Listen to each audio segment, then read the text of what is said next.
আর বন্ধময়ে সাবধান মদে বন্ধময়ে সাবধান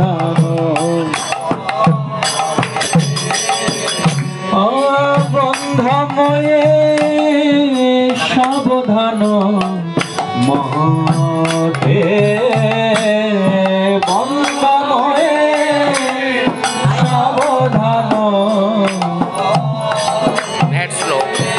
যাহারো প্রসাদে ভাই এ ভাবা করিয়া যায় যাহারো প্রসাদে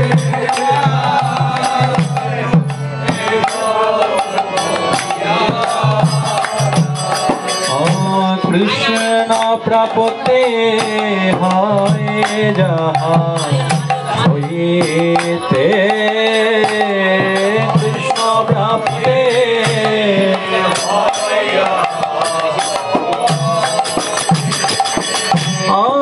কৃষ্ণ প্রাপ্তে হয় যাহা হইতে কৃষ্ণ প্রাপ্তে গ্রন্থ না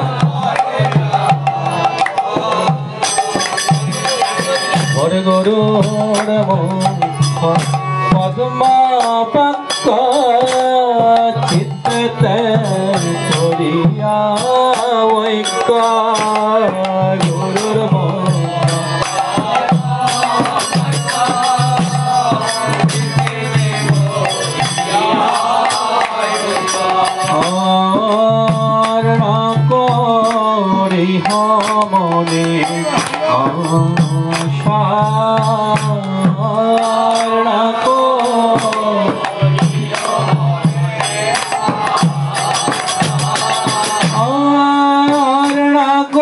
করি মনে মনে আশা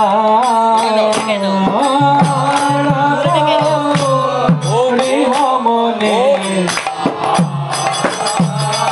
মনে শ্রী গুরু চরণে রতি এই সে উত্তম গতি শ্রী গুরু চরণে রতি এই সে উত্তম যে প্রসাদে পুরে সর্ব আশা যে প্রসাদে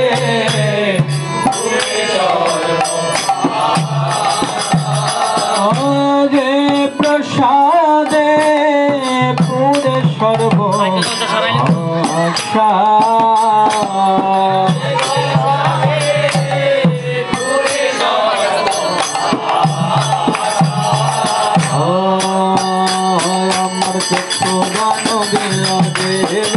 जन्मे प्रभु से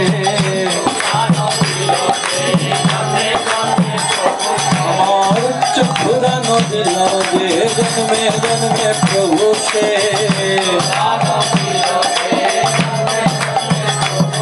अमर दीप ज्ञान निधे प्रकाशित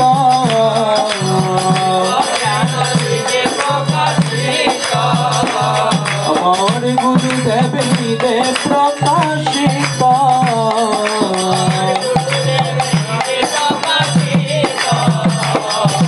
प्रेम भक्ति जहाँ होते अभिनव विनाश जाते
যশ কুসুম ত্রিভুবনা এবে যশ কুসুম ত্রিভুবনা আমার গুরুদেব যশ ত্রিভুবনা গুরুদেব জয় গুরুদেব জয় গুরুদেব গুরুদেব জয় গুরুদেব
सदगुरु परंपरा की बोलो जय जय श्री राधे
বিষ্ণুরাবো সাদো প্রিয়তৈত চক্র জয় জয় মহাবিষ্ণু অবতার প্রিয়তৈত জয় জয় গদাধর শিবসাদী গৌর ভক্ত বৃন্দ জয় জয়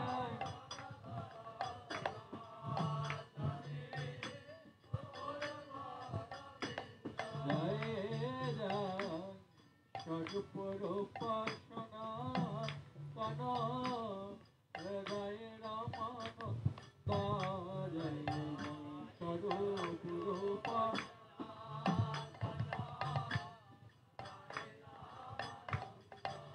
জয় জয় খণ্ডবাসী নরহরি মুরারি মুকুন্দ জয় জয়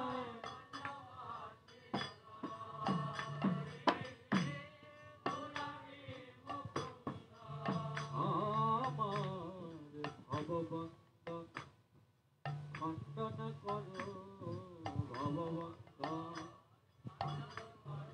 আমার ভববন্ধ খণ্ডন করো ভগবন্ত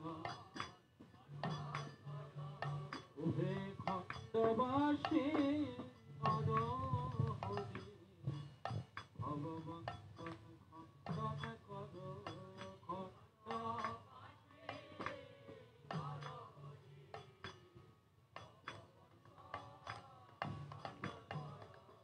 মায়ার বন্ধন সইতে নারী কৃপা করো নর হরি মায়ার বন্ধন সইতে নারী কৃপা করো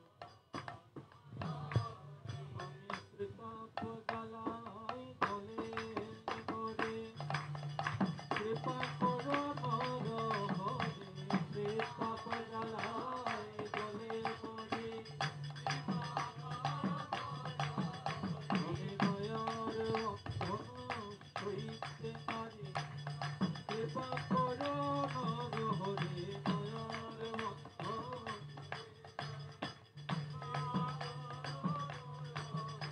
গৌর হে গৌর হে গৌর হে গৌর হে গৌর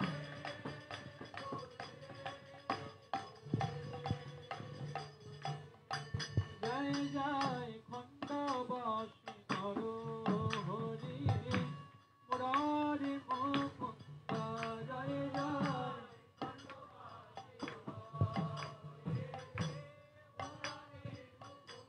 জয় জয় সুন্দরী কবিতা নিধি বাসুদেব মুকুন্দ জয় জয় সুন্দরী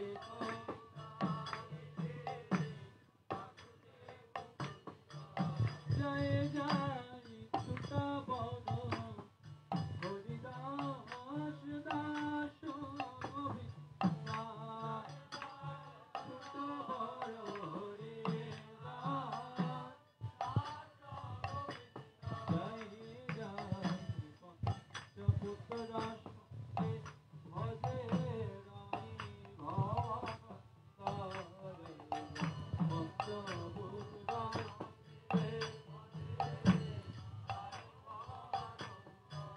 জয় জয় তিন পুত্র সঙ্গে নাচে শ্যামী শিবন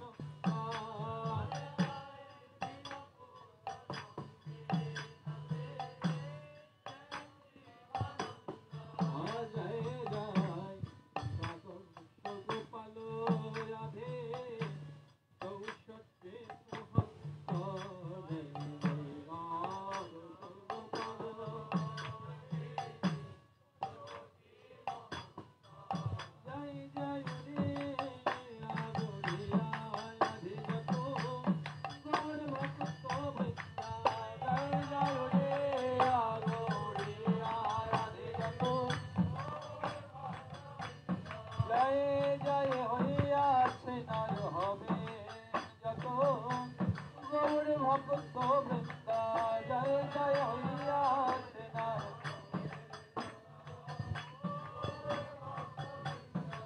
তোমরা সবে মিলে করো দয়া আমি অতি মন্দা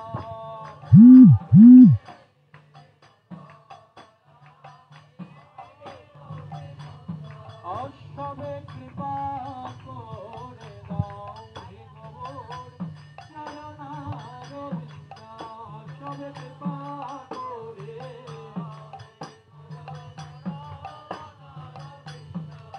যেন আকুল প্রাণে গাইতে পারে আমি তাই গৌরাঙ্গা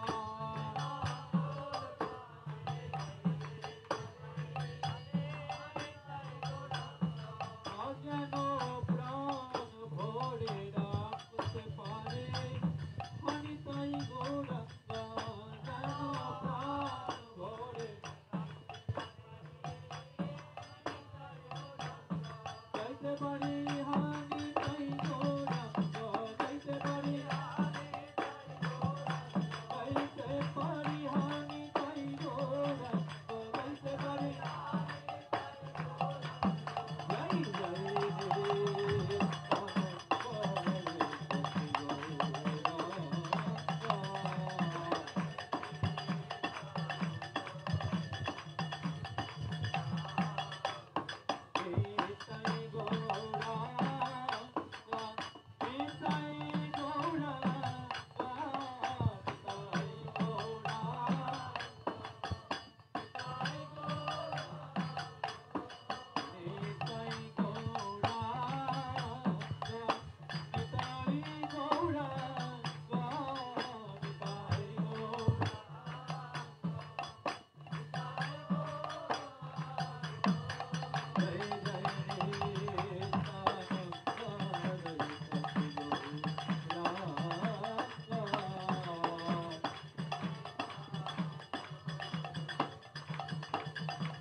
জয় জয় জয় জয় জয় জয় Nityananda Nityananda Gauranga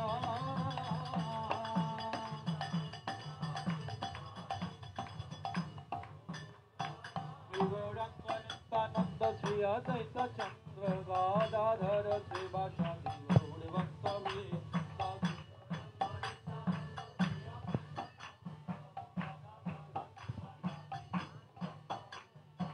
Hare Krishna Chaitanya Prabhu Nityananda Hare Krishna Hare Rama Radhe Govinda Hare Krishna Chaitanya Prabhu Nityananda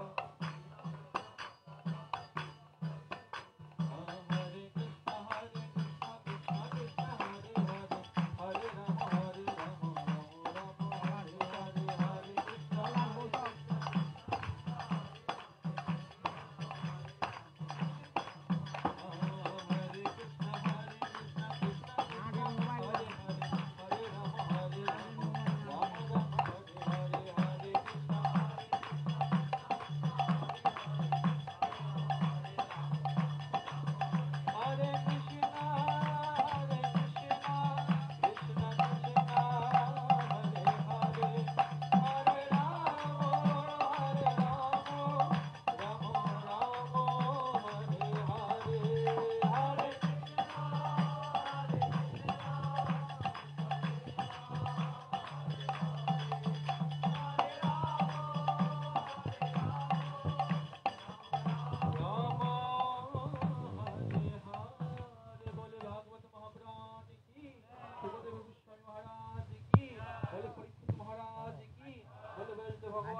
সবাই লাইক করার দরকার নাই, আমাদের যুবসভার পেজ থেকে লাইক করা হচ্ছে তো, সবাই ওটা শেয়ার করে দিয়ে তাইলে হবে। সবাই ফোন রাখলে। বন্দে অহং শ্রী গুরু শ্রীযুতপদ কমলং শ্রী গুরুন বৈষ্ণবংশ্চ শ্রীরূপং সাগ্রজাতং সহগণ রঘুনাথান্বিতং তং সজীবং সাদ্বৈতং সাবধূতং পরিজন সহিতং শ্রীকৃষ্ণ চৈতন্য দেবং শ্রী রাধা কৃষ্ণ পদং সহগণ ললিতা শ্রী বিশাখান্বিতংশ্চ অজ্ঞানতিমিরান্ধস্য জ্ঞানাঞ্জনশলাকয়া চক্ষুরं ললিतं येन তস্मै শ্রীগুরুবে নমঃ। পঞ্চতত্ত্বাত্মকং কৃষ্ণং ভক্তরূপস্বরূপকং ভক্তাবতারং ভক্তাকং নমামি ভগবতশক্তিকং। নমো মহাবদন্নায় কৃষ্ণ প্রেম প্রদায়তে কৃষ্ণায় কৃষ্ণ চৈতন্য নাম্নে গৌরতিষ্যে নমো নমঃ। নমো ব্রহ্মণ্যদেবায় গো ব্রহ্মণহিতায় জগদ্ধিতায় কৃষ্ণায় গোবিন্দায় নমো নমঃ। হা কৃষ্ণ করুণা সিন্ধু দীন বন্ধু জগৎপতে গোপেশ গোপিকা কান্ত রাধা কান্ত নমস্তুতে। তপ্ত কাঞ্চন গৌরাঙ্গী রাধে বৃন্দাবনেশ্বরী বিশ্বভানুসুতে দেবী তম নমামি ভূয়সী। নীলাচল নিবাসায় নিত্যায় পরমাত্মনে বলভদ্র সুভদ্রা ভং জগন্নাথায় তে নমো নমঃ। বৃন্দাবৈ তুলসীদেব বৈ প্রিয়া ওই কেশবস্য চ কৃষ্ণ ভক্তি প্রতি দেবী সত্যবত্যৈ নমো নমঃ। জয় শ্রী রূপ সনাতন ভট্ট রঘুনাথ শ্রী জীব গোপাল ভট্ট দাস রঘুনাথ। এই ছয় গোসারি কোটি চরণ বন্দনে যাহা হতে বিঘ্ন নাশ অভীষ্ট পূরণ। বঞ্চা কল্পতরুবর্চ কৃপা সিন্ধু ভয়ে বচ পতিতানাং পাবনে ভো বৈষ্ণবেভ্যো নমো নমঃ। শ্রী গৌরাঙ্গ নিত্যানন্দ শ্রী অদ্বৈত চন্দ্র গদাধর শ্রীবাসদি শ্রী গৌর ভক্তবৃন্দ। শ্রীকৃষ্ণ চৈতন্য প্রভু নিত্যানন্দ হরে কৃষ্ণ হরে রাম শ্রী রাধে গোবিন্দ। হরে কৃষ্ণ কৃষ্ণ কৃষ্ণ হরে হরে হরে রাম রাম রাম হরে হরে। হরে কৃষ্ণ কৃষ্ণ কৃষ্ণ হরে হরে হরে রাম রাম রাম হরে হরে। হরে কৃষ্ণ কৃষ্ণ কৃষ্ণ হরে হরে হরে রাম রাম রাম হরে হরে। নিতাই গৌরী সীতানাথ ব্রহ্মানন্দে হরি হরি বল হরি বল। একটু দিবা লাইট বন্ধ হয়ে যাবে।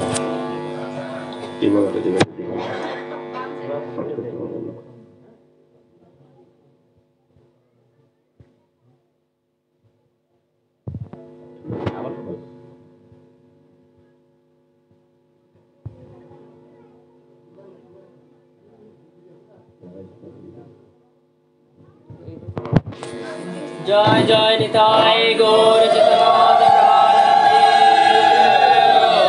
হরি হরি বল হরি হরি বল।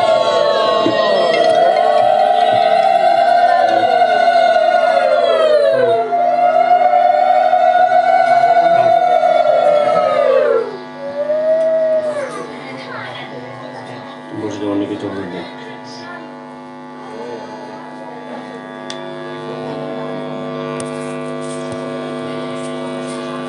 জয় শ্রী রাধে।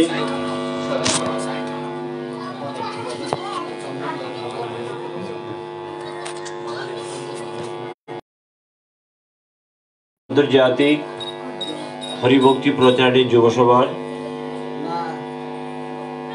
আমাদের মাসিক হরিসভার আয়োজনে হরিকথার আয়োজন।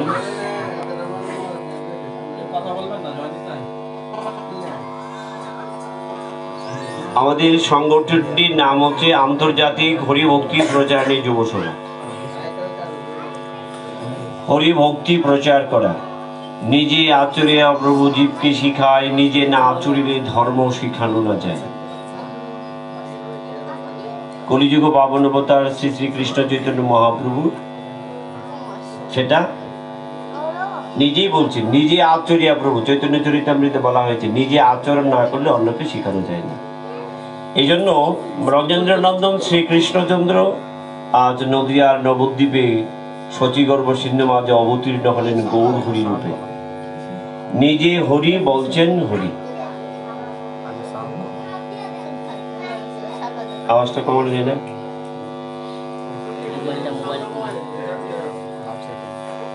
শ্রীমন মহাপ্রভু অনন্ত কোটি বিশ্ব ব্রহ্মাণ্ডের অধিপতি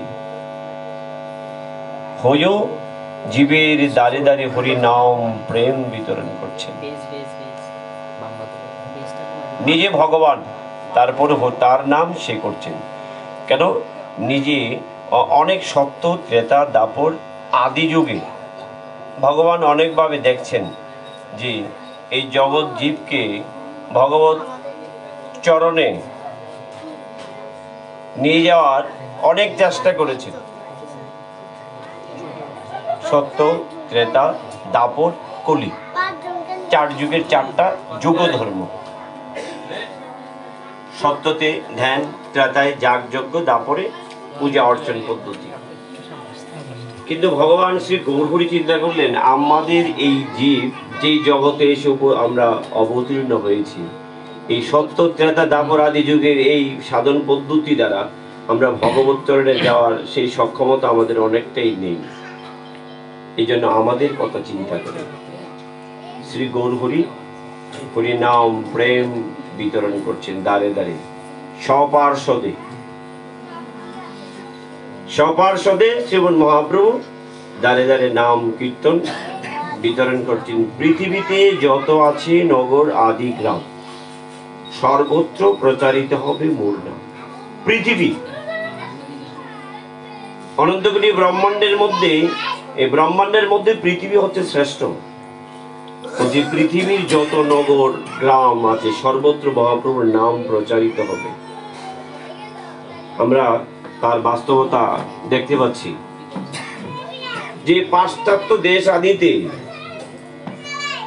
ভগবানকে তারা জানার কথা না, তারা গৌর প্রেমে হাবুডুবু খাচ্ছে। তারা যখন আমাদের এই গৌরমণ্ডলে আসেন, গৌরমণ্ডলে ফ্লাইট থেকে ল্যান্ড করার পূর্বে মাটিতে পা রাখার আগেই এই ধন্য গৌরমণ্ডল ভূমিকে প্রণাম করে নিলেন যে এই সেই গৌরমণ্ডল যে ভূমিতে আমার শ্রীমন মহাপ্রভু অবতীর্ণ হয়েছে। আমাদের তো সেই সৌভাগ্য হলো না? গৌরমণ্ডলবাসী ধন্য, তারা গৌরকে পেয়েছেন। ব্যাপারটা হলো তারা এত দূর থেকে উপলব্ধি করতে পারছেন, কিন্তু আমার মতো ব্যক্তি এই পৃথিবীতে এই ধরাধামে তার এই কৃপার ভূমিতে জন্মগ্রহণ করে তার মহিমা উপলব্ধি করার সে যোগ্যতা হয়নি, অনুভূতি হয়নি। সেটা আমার ব্যর্থতা। পাশ্চাত্য দেশ পর্যন্ত প্রভুর নাম প্রেম বিতরণ হচ্ছে। তারা গৌর প্রেমে আকর্ষিত হয়ে আজ গৌরমণ্ডলে এসে ধুলায় ঘোরাঘুরি যাচ্ছে। কিছুদিন পূর্বেই আসছে আমাদের শ্রীমন মহাপ্রভুর আবির্ভাব তিথি 14ই মার্চ। শ্রীমন মহাপ্রভুর আবির্ভাব তিথি দোল পূর্ণিমার দিনে এই প্রভুর আবির্ভাব তিথিকে উপলক্ষ করে শ্রীরাম নবদ্বীপ ধাম পরিক্রমা শুরু হয়। হাজার হাজার লোকে, লক্ষ লক্ষ লোক ভক্তদের সমন্বয়ে পরিক্রমা চলছে। ধুলায় দূষরিত অঙ্গ, গোধূলি ধূসর অঙ্গ। যখন বিকেল বেলায় রাখালরা গরুর পাল নিয়ে বাড়িতে ফিরে, তাদের গরুর গাভীর চরণের স্পর্শে ধুলা থেকে ধুলিগুলি আকাশে আকাশে উঠতে থাকে, একটা ঘন কুয়াশার মতো মনে হয়। ঠিক তদনুরূপ যখন নবদ্বীপ পরিক্রমা হয়, ভক্তদের পদাচরণ হয়, এইরকম একটা পরিবেশ তৈরি হয়। কত দেশ থেকে আসছে, চলছে প্রয়াগরাজ তীর্থে কুম্ভ মেলা। সেই কুম্ভ মেলায় আপনারা অনলাইনের আশীর্বাদে অনেকেই দেখতে পাচ্ছেন পৃথিবীর আধুনিক জগতের শ্রেষ্ঠ শ্রেষ্ঠ ব্যক্তিবর্গ কুম্ভ মেলায় আসছেন, গঙ্গায় স্নান করছেন। তারা ভগবানের আমাদের এই ভারতবর্ষের ভাগবতীয় প্রেমে অভিভূত হয়ে যাচ্ছে। পৃথিবীর আধুনিক জগতের যারা শ্রেষ্ঠ শ্রেষ্ঠ ব্যক্তি কুম্ভ মেলায় স্নান করছে, ধুলায় গড়াগড়ি যাচ্ছে, সাধুদের সঙ্গ করছে, কীর্তন করছে, প্রসাদ পাচ্ছে, আনন্দ মেলা।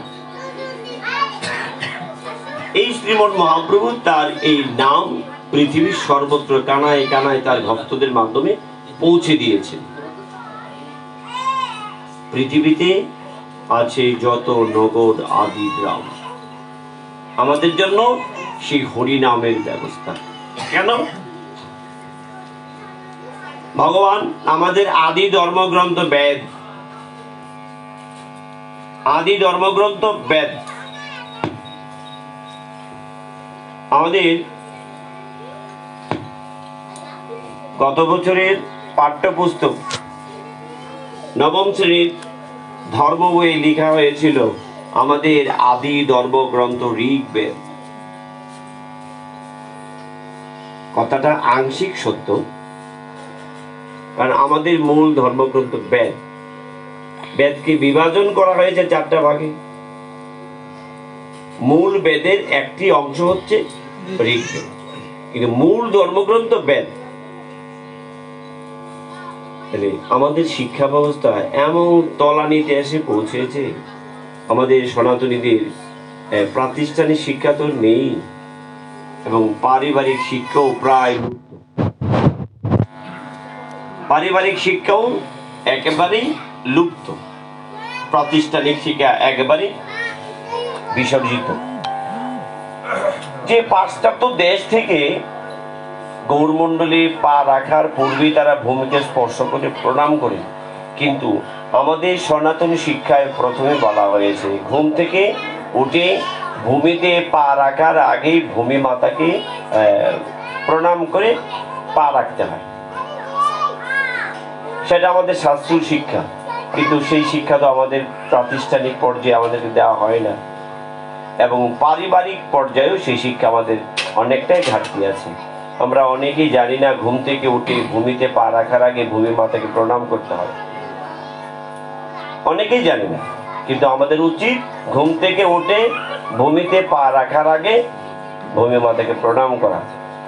গঙ্গায় স্নান করার পূর্বে, সেটা পুকুর হোক, নদী নালা খাল বিল সাগর সমুদ্র যেখানে হোক, জলে পা রাখার পূর্বেই জলকে, কারণ গঙ্গার জলের অধিষ্ঠাত্রী দেবী গঙ্গা, তাকে প্রণাম করে জলে অবগাহন করতে হবে।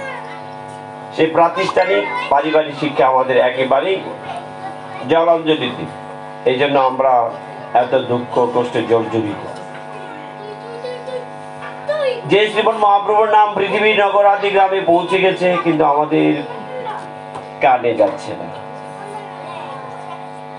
আমরা তার আচরণ করতে পারছি না। তাই ভগবান 4টি যুগের 4টি যুগ ধর্ম, কিন্তু কলিযুগের জন্য চিন্তা করেছেন যে কি করা যায়। ধ্যান আমাদের দ্বারা হবে না। ধ্যান করতে হলে ধীর স্থিরতার একটা প্রয়োজন। ধ্যান মানে কি? সহজ ভাষায় বলছেন, ধ্যান হচ্ছে কোন যার যে ইষ্ট দেবতা, সেই ইষ্টের স্বরূপকে চিন্তন করা, সেই ইষ্টের স্বরূপকে চিন্তন করা। সত্যযুগের মানুষ যারা ছিলেন, ঋষি যারা যুগ সাধন করেছে, হাজার হাজার বছর ধরে ধ্যান করে বসছে, একটু এদিক নড়াচড়া কিচ্ছু করিনি। আমরা যদি এক নাগারে 5 মিনিট বসে থাকি, আমাদের কোমরে ব্যথা হবে, এদিক সেদিক নড়তে হবে, আমাদের বিভিন্ন রকম চিন্তা আসবে, ধ্যান একাগ্র মনে হবে এবং আয়ু অতি অল্প।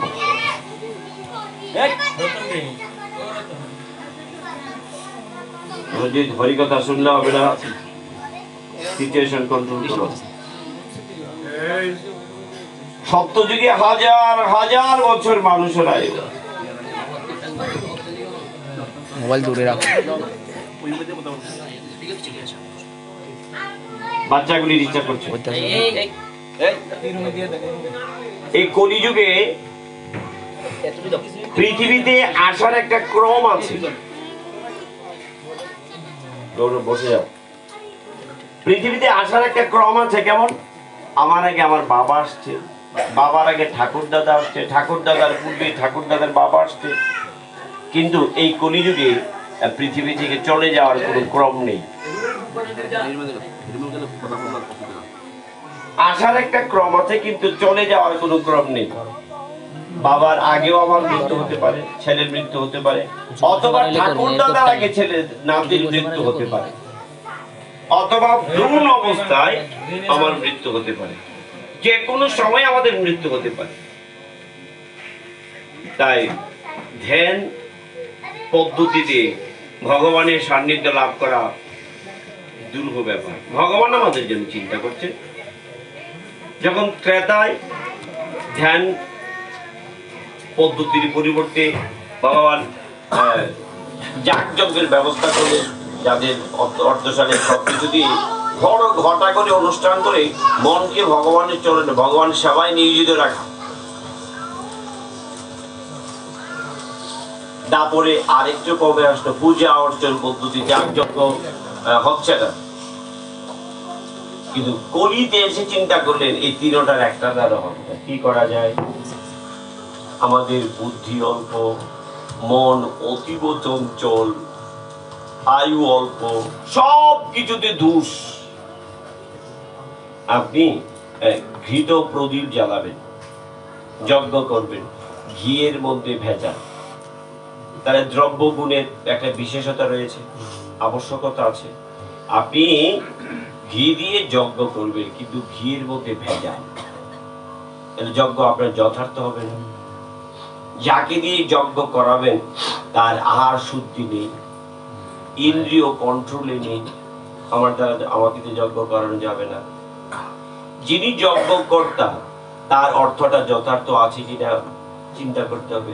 এই সেই অনেক কিছু দিক দিয়ে বিচার করে দেখা গেল যে যজ্ঞ এই কলিযুগে অনেকটাই কঠিন। কেমন? দেখবেন কিছুদিন পূর্বে আমাদের বাগদেবী, বিদ্যাদেবী, সরস্বতীর পূজা সম্পন্ন হয়েছে। বিদ্যাদেবী সাধারণত যারা বিদ্যার্থী তারাই করে থাকে, বিশেষ কিন্তু মূলত ব্যাপারটা হচ্ছে সকলেরই বিদ্যার প্রয়োজন। বিদ্যার মধ্যে কোন বিদ্যা শ্রেষ্ঠ? কৃষ্ণ ভক্তি বিদ্যা বিনে বিদ্যা নাহি আর। তাহলে আমাদের সকলেরই বিদ্যার দরকার, মায়ের পূজা অর্চনা করা দরকার, সব কিছুর ব্যবস্থা আছে। কিন্তু মায়ের ঘটের শাড়িটা কেমন হবে? যিনি বাজারে যাবেন তাকে বলা দেওয়া হয়েছে পূজার দোকানে গিয়ে বলবে পূজার শাড়ি। তাহলে উনি এমন একটা শাড়ি নিয়ে আসবে, ভদ্রলোকের গামছাও এসে অনেকটা বড় হয়। তাহলে আমরা যে পূজা অর্চনা করতে যাচ্ছি, প্রথমে চিন্তা করছি এটা তো ব্রাহ্মণ নিয়ে যাবে। আমি যে মাকে সমর্পণ করছি, আমার বস্তুটা মা গ্রহণ করবে, সেই চিন্তা থেকে আমি সরে আসছি। তাহলে যথার্থ পূজা হচ্ছে না। আমার পূজার পূর্বেই আমি চিন্তা করছি প্রাপ্তিটা কি হবে, ব্রাহ্মণ নিয়ে যাবে। কিন্তু গীতায় বলা আছে ব্রাহ্মণকে যথাবিহিত দক্ষিণা না দিয়ে কোনো পূজা করলে সে পূজা যথার্থ হয় না। তাহলে আমার মনে একটা সংকোচ তার একটা ব্যাপার রয়ে গেছে, সংকীর্ণতা কাজ করছে। এই সংকীর্ণ মনোভাব দিয়ে যাগযজ্ঞ আদি সম্ভব নয়। কারণ আমরা কলিযুগের মানুষ, সাধারণত আমরা সংকীর্ণ মনোভাবের অধিকারী। এটা আমরা পেয়ে আসছি উত্তরাধিকার সূত্রে, এখানে কিছু করার নেই। ভগবান চিন্তা করছে তাদের দ্বারা কিছুই করা হবে না। কি করা যায়? সহজ সরল কিন্তু শ্রেষ্ঠ পন্থা। সহজ সরল আবার শ্রেষ্ঠ। কি এই হরে কৃষ্ণ মহামন্ত্র জীবের একমাত্র ভগবত সেবার অধিকার লাভ করার একমাত্র পথ, আর কোনো পথ নেই। বলছে নাস্তেব নাস্তেব নাস্তেব গতিরন্যতা, আর কোনো পথ নেই নেই নেই, 3 বাক্য। আর কোনো পথ খোলা নেই, কারণ ভগবান তো জানেন আমরা কি করতে না পারি, কি করতে পারি কি না পারি আমরা জানি। আমরা জানি না, কে জানেন? ভগবান জানেন। আমরা কি করতে না পারি বা কি করবো না করবো, সেই চিন্তা করে আমাদের কথা চিন্তা করে ভগবান সহজ সরল একটা শ্রেষ্ঠ পন্থা দিল, যে তোমরা এই কলিজীব হরে কৃষ্ণ মহামন্ত্র জপ করো, কীর্তন করো, যার যেভাবে ইচ্ছা, খাইতে শুইতে যথা তথাই নাম, যার যেভাবে ইচ্ছা, শুয়ে আছেন আর বাজারে যাচ্ছেন, হাঁটছেন, কীর্তন আপনি অফিসে যাচ্ছেন, যখন যার সেভাবে ইচ্ছে, কোনো বিধি নিষেধ রাখি, কারণ বিধি নিষেধ রাখলে আমাদের দ্বারা হবে না। বিভিন্ন রকম পন্থা আমরা খুঁজে নেব, বিকল্প পথ। আমাদের প্রবাদ বলছিলেন আমাদের হাত 3টা, ডান বাম আর একটা হচ্ছে অজুহাত। এই অজুহাত আমাদের মধ্যে এমন ভাবে আশ্রয় ঘেরে নিয়েছে, তাকে সরানোটা অনেকটা কঠিন। আমরা মূলত ডিসিপ্লিন মেনটেন করাটা আমাদের একটা দুর্বলতার দিক বললে ভুল হবে না। আমরা সময়ের প্রতি যথার্থ শ্রদ্ধাশীল হওয়াটা আমাদের দ্বারা কঠিন হয়ে যায়। কিন্তু আমাদের যত আচার্য গণ আছেন, বলছে পূর্বাপর করিয়া বিচার, আমাদের পূর্ব যে আচার্য বৃন্দ আছেন, মহাগুণী মহাজন যে পথে করিয়াছে গমন, মহাজন গতস্ব পন্থা আমাদের সম্প্রদায়, আমাদের আচার্য বৃন্দ যে ডিসিপ্লিন মেনে চলে আসছেন, সময়ের প্রতি শ্রদ্ধা, সবকিছু, কিন্তু সেটা আমার দ্বারা সম্ভবপর হয়ে উঠছে না। বলছি সম্ভবপর হয়ে উঠছে না, অসুবিধা নেই, কিন্তু আমি যে পথে চলছি সেই পথটা যথাযথভাবে লাভ করা আমার দ্বারা সম্ভব হবে না। তাহলে কি হবে? সারা দিন শেষে কাজ করে, দিন শেষে দিন বেলায় রেজাল্ট 0। ঘুড়ি আকাশে উড়বে তখন যদি ঘুড়ির সুতাটা যথার্থ থাকে। ঘুড়ি নাটায় বড়া সুতা আছে, কিন্তু টুকরো টুকরো কাটা, সেই টুকরো সুতা দিয়ে ঘুড়ি উড়ানো যাবে না। আমি তো বলছি আমার নাটায় তো ভরা সুতা আছে, এত সুতা, কিন্তু দুর্ভাগ্যবশত সুতাগুলি যে কাটা। তাই আমাদেরকে সকলকে সময়ের প্রতি শ্রদ্ধাশীল হতে হবে, ডিসিপ্লিন আমাদেরকে মেনে চলতে হবে, যথার কথা বলার হিসাব নিকাশ হিসাব করে কথা বলতে হবে, হিসাব করে কথা বলতে। কটা বাজে দাদা? এই তো 8টা বাজে, দেখা গেল 7:58 বাজে, আমার কথাটা মিথ্যা হয়ে গেল। যদি বলি যে প্রায় 8টা বাজে, তাহলে কথাটা যথার্থ। মা আজকে পায়েস, দেখা গেল কোনো সময় রান্না করতে গিয়ে অনেক সময় চিনি 2 বার দেওয়া হয়ে গেছে। মাকে আমি খেতে বসলাম, মা আজকে পায়েস একবারই মিষ্টি ছাড়া, হাসির চলে বললাম, কিন্তু কথাটা মিথ্যা বলি পরিগণিত হবে। আমরা হাসি চলে বলি না, আজকে তরকারিতে লবণ দেওয়া হয়নি, বললাম মা লবণের এত লবণ, তরকারি খাওয়াই যাচ্ছে না, হাসির চলে কথাটা মিথ্যা হয়ে যাবে। তাহলে আমাকে সত্য বলার অভ্যাস তৈরি করতে হবে।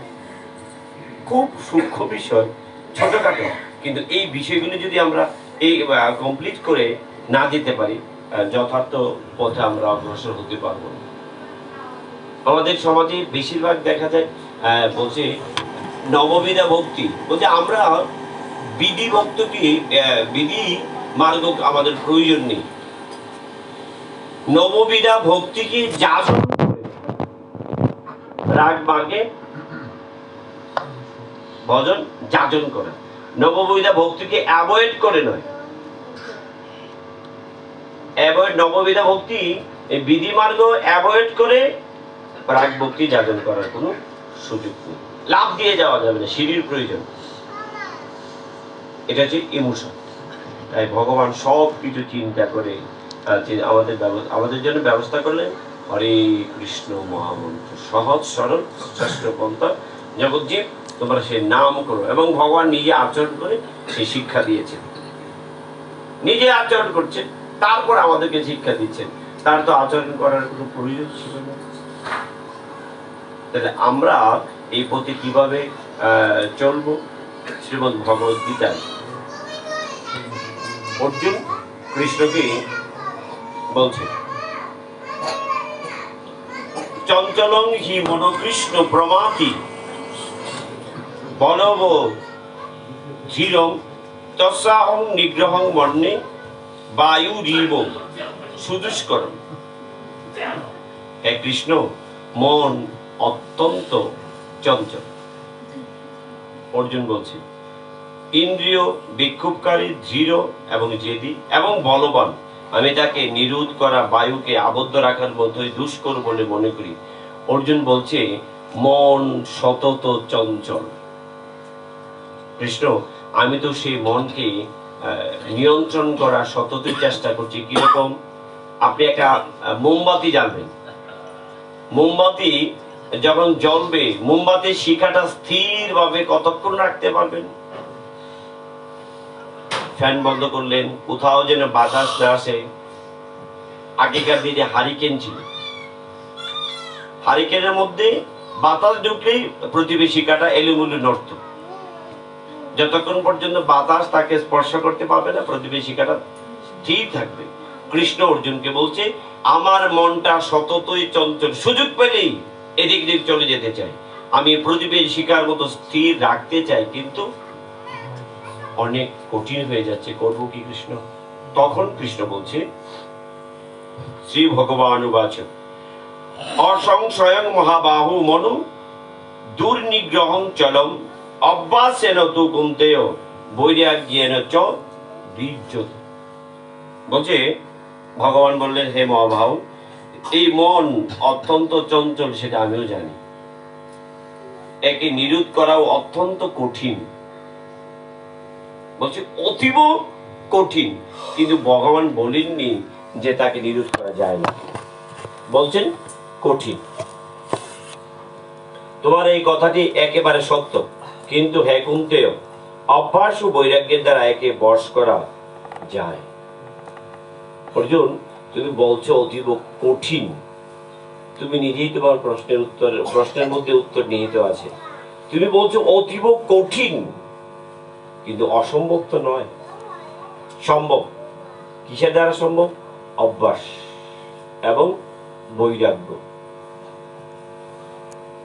পিতামহ ভীষ্ম যখন সরসজ্জায় শায়িত, অর্জুনের বাণে জর্জরিত হয়ে যখন ভূমিতে পতিত হয়ে গেলেন, তখন সবাই দুর্যোধন আদি যারা যারা ছিলেন পিতামহ ভীষ্মকে শয্যা ওই মাথার নিচে বালিশ নেওয়ার জন্য দৌড়াদৌড়ি করছেন। জল পিপাসা পেয়েছে, কলসি নিয়ে জল দিতে গেলেন। তখন বলছি যে অন্তিম আমার ইচ্ছা মৃত্যু বর, আর আমার এখন মৃত্যুর ইচ্ছাও আছে। আমি ইচ্ছা মৃত্যুর বর লাভ করেছি এবং আমার এখন মৃত্যুর ইচ্ছাও আছে। কেন? বলছে আমাকে এখন আর সুখ দেওয়ার চেষ্টা করিও না। তখন পিতামহ ভীষ্ম বলছিলেন, এই জগতে যত ভোগ যার কম, এই জগতে ভোগ যার যত কম, অন্তিম যাত্রাটা তার তত বেশি সুখকর হয়। আমার আর এই জীবনে ভোগ দিয়ে আমার অন্তিম যাত্রা সুখের বিঘ্ন ঘটানো ঠিক হবে না। আমার অন্তিম যাত্রা যেন সুখকর হয়, এই উনি আর বাহ্যিক সুখ গ্রহণ করতে চাননি। তাই আমরা যে যত বেশি এই জনজাগতিক সুখ ভোগ থেকে দূরে থাকতে পারবো, ততটাই মঙ্গল। পিতামহ ভীষ্ম আমাদেরকে ইঙ্গিত করেছেন, কিন্তু সেটা চাইলেই তো সম্ভব না, চাইলেই সম্ভব না। অভ্যাস থাকতে হবে। অভ্যাস, অনভ্যাসে বিদ্যার হ্রাস। কেউ যদি নদীর পাড়ে বাস করে কিন্তু যদি সাঁতার না জানে, তাহলে তো সে নদীতে স্নান করতে পারবে না। নদীর তীরে বাস করলেই সাঁতার জানবে, তার কোনো নিশ্চয়তা নেই। তাকে সাঁতার শিখতে হবে। যদি অভ্যাস না থাকে জলে ডুবে মারা যেতে পারে। প্রত্যেকটা বিষয়ে অভ্যাস থাকতে হবে। সে বিষয়ে ভগবান আমাদেরকে পরামর্শ দিচ্ছেন, অসংশয় মহাবাহু মনু দুর্নিগ্রহং চলম। এখানে মহাবাহু সম্বোধনের তাৎপর্য শৌর্যকে নিয়ে, অর্থাৎ অভ্যাস করার সময় কখনো হতোদ্যম হতে নেই, নিজের মধ্যে ধীররূপে শৌর্য ধারণ করা উচিত। অর্জুনকে ভগবান বলছে, তুমি যখন প্র্যাকটিস করবে বিদ্যা অবস্থায়, বিদ্যা অর্জনের সময়, সহজ ভাষায় বোঝাতে গেলে যে বিদ্যা অর্জনের সময় অবহেলা করতে নেই। তাই বলছেন যে অভ্যাস করার সময় কখনো হতোদ্যম হতে নেই, মতিভ্রম, অলসতা, অলস এগুলি পরিত্যাগ করতে হবে। আর বিদ্যা অভ্যাসের সময় যদি অলসতা কাজ করে তাহলে যথার্থ বিদ্যা অর্জন হবে না। দেখা গেছে আমাদের ছাত্র জীবনে, আমাদের যখন স্কুল জীবন শুরু হয়েছে, কত শতজন বন্ধু ছিল। আস্তে আস্তে ধীরে ধীরে ক্লাস বাড়তে শুরু করেছে। হাই স্কুল, প্রাইমারি যখন সম্পন্ন হয়েছে, বন্ধু বান্ধবের সংখ্যা কিছু কমে গেছে। হাই স্কুল সম্পন্ন হয়ে গেছে, আরো কিছু কমে গেছে। কলেজ লাইফে কিছু কিছু কমে গেল, বিভিন্ন জন বিভিন্ন দিকে চলে গেল। দেখা গেল ইউনিভার্সিটি লেভেলে খুব কম সংখ্যা। আর যারা ডক্টরেট করেছেন এরকম কয়জন পাওয়া যাবে? হাতের গণনা কয়েকজন। তাহলে বিদ্যা অর্জনের সময় সকলেই সর্বোচ্চ শিখরে পৌঁছাতে পারেন না। কারা পারেন না? ওই যারা বিদ্যা অভ্যাসের সময় অলসতা, বিমুখ, হতোদ্যম, উদাসীন, তারা যথার্থ স্থানে পৌঁছাতে পারে না। যে সৈনিক যথার্থ ট্রেনিং গ্রহণ করেন না, সে যুদ্ধক্ষেত্রে গিয়ে যথার্থ যোদ্ধার পরিচয় ভূমিকা সে পালন করতে পারবে না। কৌশল জানা যায়। আর আমাদেরই সনাতন শাস্ত্র এমন এক কৌশল, মাতৃগর্ভ থেকেই আমাদের শিক্ষা শুরু হয়। মাতৃগর্ভ থেকে নয়, আর বললে একবারে জন্মলগ্ন থেকেই আমাদের সংস্কার শুরু হয়ে যায়। মাতা পিতার চিন্তা ভাবনার উপরও আমাদের সংস্কার অনেকটা নির্ভর করে। প্রমাণ, যখন অর্জুন পুত্র অভিমন্যু মাতৃগর্ভে ছিলেন, তখন অর্জুন এই যুদ্ধবিদ্যা বর্ণনা করছিলেন সুভদ্রার নিকট। সুভদ্রা যুদ্ধবিদ্যা শ্রবণ করতে করতে ঘুমিয়ে গেছিলেন। চক্রব্যূহ ব্যাট করার পর্যন্ত শুনেছিলেন, আর বেরিয়ে ফেরত আসার নিয়মটা শ্রবণ করেননি। এর জন্য অভিমন্যু চক্রব্যূহ ব্যাট করতে পারছেন, কিন্তু আর ফিরে আসতে পারেননি। তাহলে মাতৃগর্ভকালীন সময়ে আমাদের শিক্ষা শুরু হয়। প্রহ্লাদ মহারাজ মাতৃগর্ভ থেকে নারদমুনি দেবর্ষী নারদের কাছে সেই ভাগবত বিদ্যা শিখে আসছেন। রাক্ষস শিক্ষকরা যখন শিক্ষা দিচ্ছেন, তারা কি তাদের শিক্ষা গ্রহণ করেছে? বলছেন, প্রহ্লাদ, আমরা তো তোকে সেই শিক্ষা দিইনি, সেই শিক্ষা তুই কোথায় পেয়েছিস? বলছে, ও আমার গুরু তো দেবর্ষী নারদ, আমি মায়ের পেট থেকে সবকিছু শিখে আসছি। তাহলে মাতৃগর্ভকালীন সময়ে যার যেমন সংস্কার, সন্তান সেইভাবেই আস্তে আস্তে ধীরে ধীরে তৈরি হবে। তাহলে আমাদের পারিবারিক শিক্ষাটা আমাদের জন্য কতটুকু গুরুত্ব বহন করে। কিন্তু আমরা তো প্রায়ই পারিবারিক শিক্ষার প্রতি উদাসীন। একসময় বলি, আমার ছেলে কথা শুনছে না, মেয়ে কথা শুনছে না। বাবা, সময় হারিয়ে কান্না করলে তো লাভ হবে না। সূর্য যখন পশ্চিম আকাশে অস্ত প্রায়, তখন পৃথিবীর সকল মানুষ দাঁড়িয়ে হাত জোড় করে চোখের জন্য বুক বাসিয়ে কান্না করলে সূর্য তো দাঁড়াবে না। সময় চলে গেছে। সময় কারোর জন্য অপেক্ষা করে না। তাহলে সময় থাকতে যদি আমরা পারিবারিক শিক্ষা দিতে না পারি আমাদের জেনারেশনকে, তাহলে তো আমরা সেই রকম আউটপুট পেতে পারি না। প্রত্যেকটা পরিবার তার সন্তানের কাছ থেকে ভালোবাসা পেতে হলে, যথার্থ সম্মান পেতে হলে, যথার্থ আদর্শ পেতে হলে, তাকে ছোটবেলা থেকে সেইভাবে ঘরে তুলতে হবে। আপনার ছেলে ছোটবেলা থেকে বলছে জয়নিতাই, আরেকজনের ছেলে তাকিয়ে আছে জয়নিতাই মানে বুঝতেই পারছে না, কেন আপনার শিক্ষায় সেই শিক্ষিত। জয়নিতাই বলছে প্রসাদ পেতে ভালো লাগছে। আমি আমার ছোট্ট বোনকে জিজ্ঞেস করছিলাম, মামুনি তুমি কি খেয়েছো? সে বলেনি সকালবেলায়। বলছি সকালবেলা তুমি কি খেয়েছো? বলছে আমরা হলে অনেকে বেশিরভাগ লোক কি বলবে, যে যা খাবে সে বলবে রুটি, অন্ন, ডাল, ছোলা। এখন যদি আমি প্রশ্ন করি যে আমরা এই পাঠের পূর্বে কি খেয়েছিলাম, পাঠের সন্ধ্যা আরতির পূর্বে কি খেয়েছিলাম, কে বলতে পারবেন? পাঠের সন্ধ্যা আরতির পূর্বে আমরা কি খেয়েছিলাম? মায়েরা আপনারা বলতে পারবেন কি খেয়েছিলেন? কি খেয়েছিলেন? ছোলা বুট। বেশিরভাগ লোকই এই কথাটা বলবেন। ছোট্ট মনে স্কুলে ভর্তি হয়নি, সে বলছে মামা আমি প্রসাদ পেয়েছি। স্কুলে ভর্তি হয়নি, বলছে আমি প্রসাদ পেয়েছি। তাহলে তার সংস্কারটা সে ছোটবেলায় মাতৃগর্ভবতী বিশ্বের সংস্কার নিয়ে পৃথিবীতে আসছে। আমার চেয়ে সে কত বড় সৌভাগ্যবান।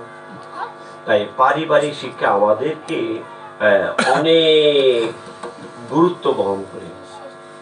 আমরা যদি আমাদের জেনারেশনকে শিক্ষা দিতে না পারি, এই জেনারেশনের কাছ থেকে আমরা ভালো কিছু আশা করাটা ঠিক হবে না। আগে তাকে শিক্ষা দিতে হবে।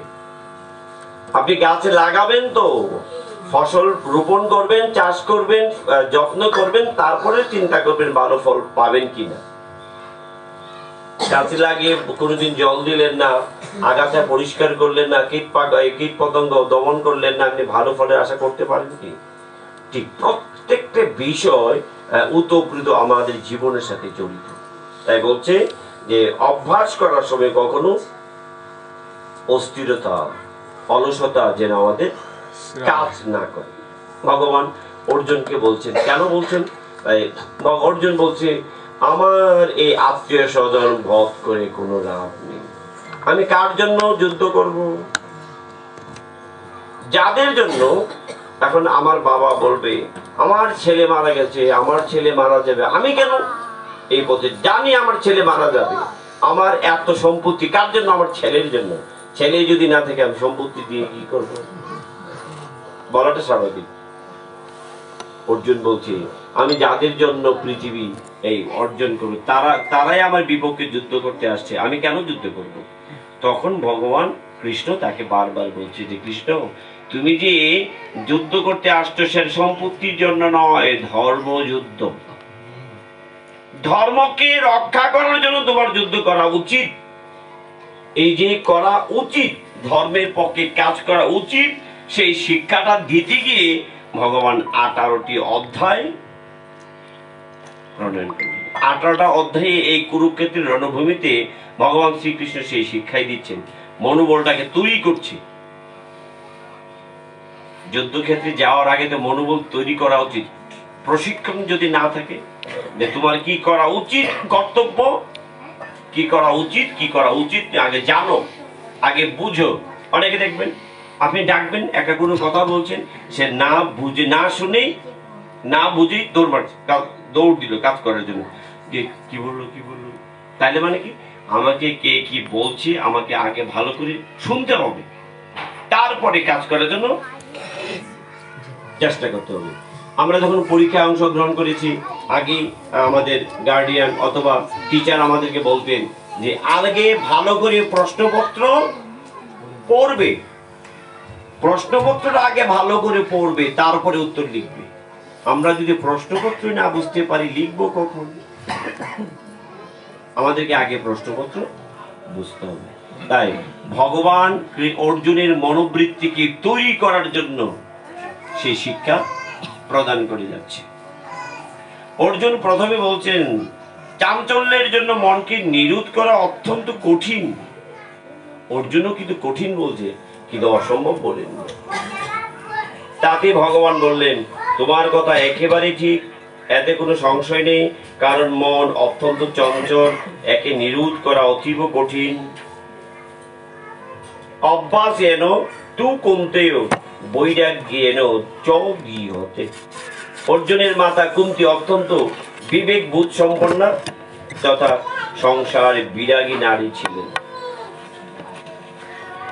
সংসার বিরাগী নারী বলছে হরিভজন করার জন্য গড়বাড়ি ছেড়ে চলে যেতে হয় না।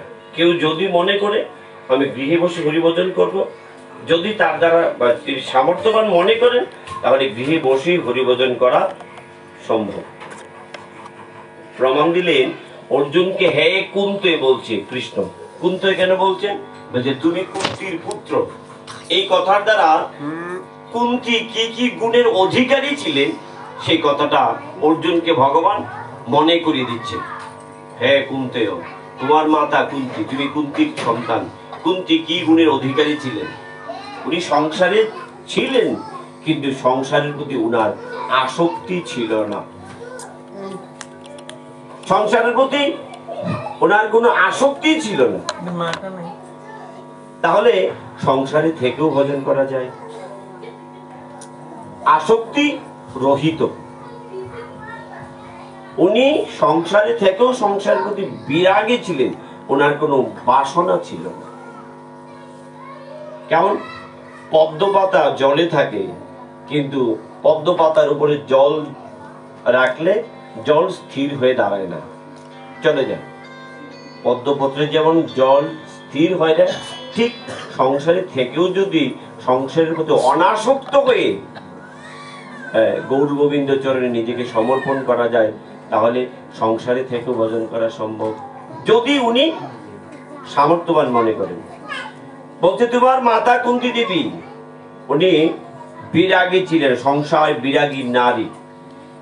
তিনি ভগবান শ্রীকৃষ্ণের কাছে বিপত্তির বর প্রার্থনা করেছিলেন। আমরা এমন কে আছি যে ভগবানের কাছে সুখ প্রার্থনা করি না?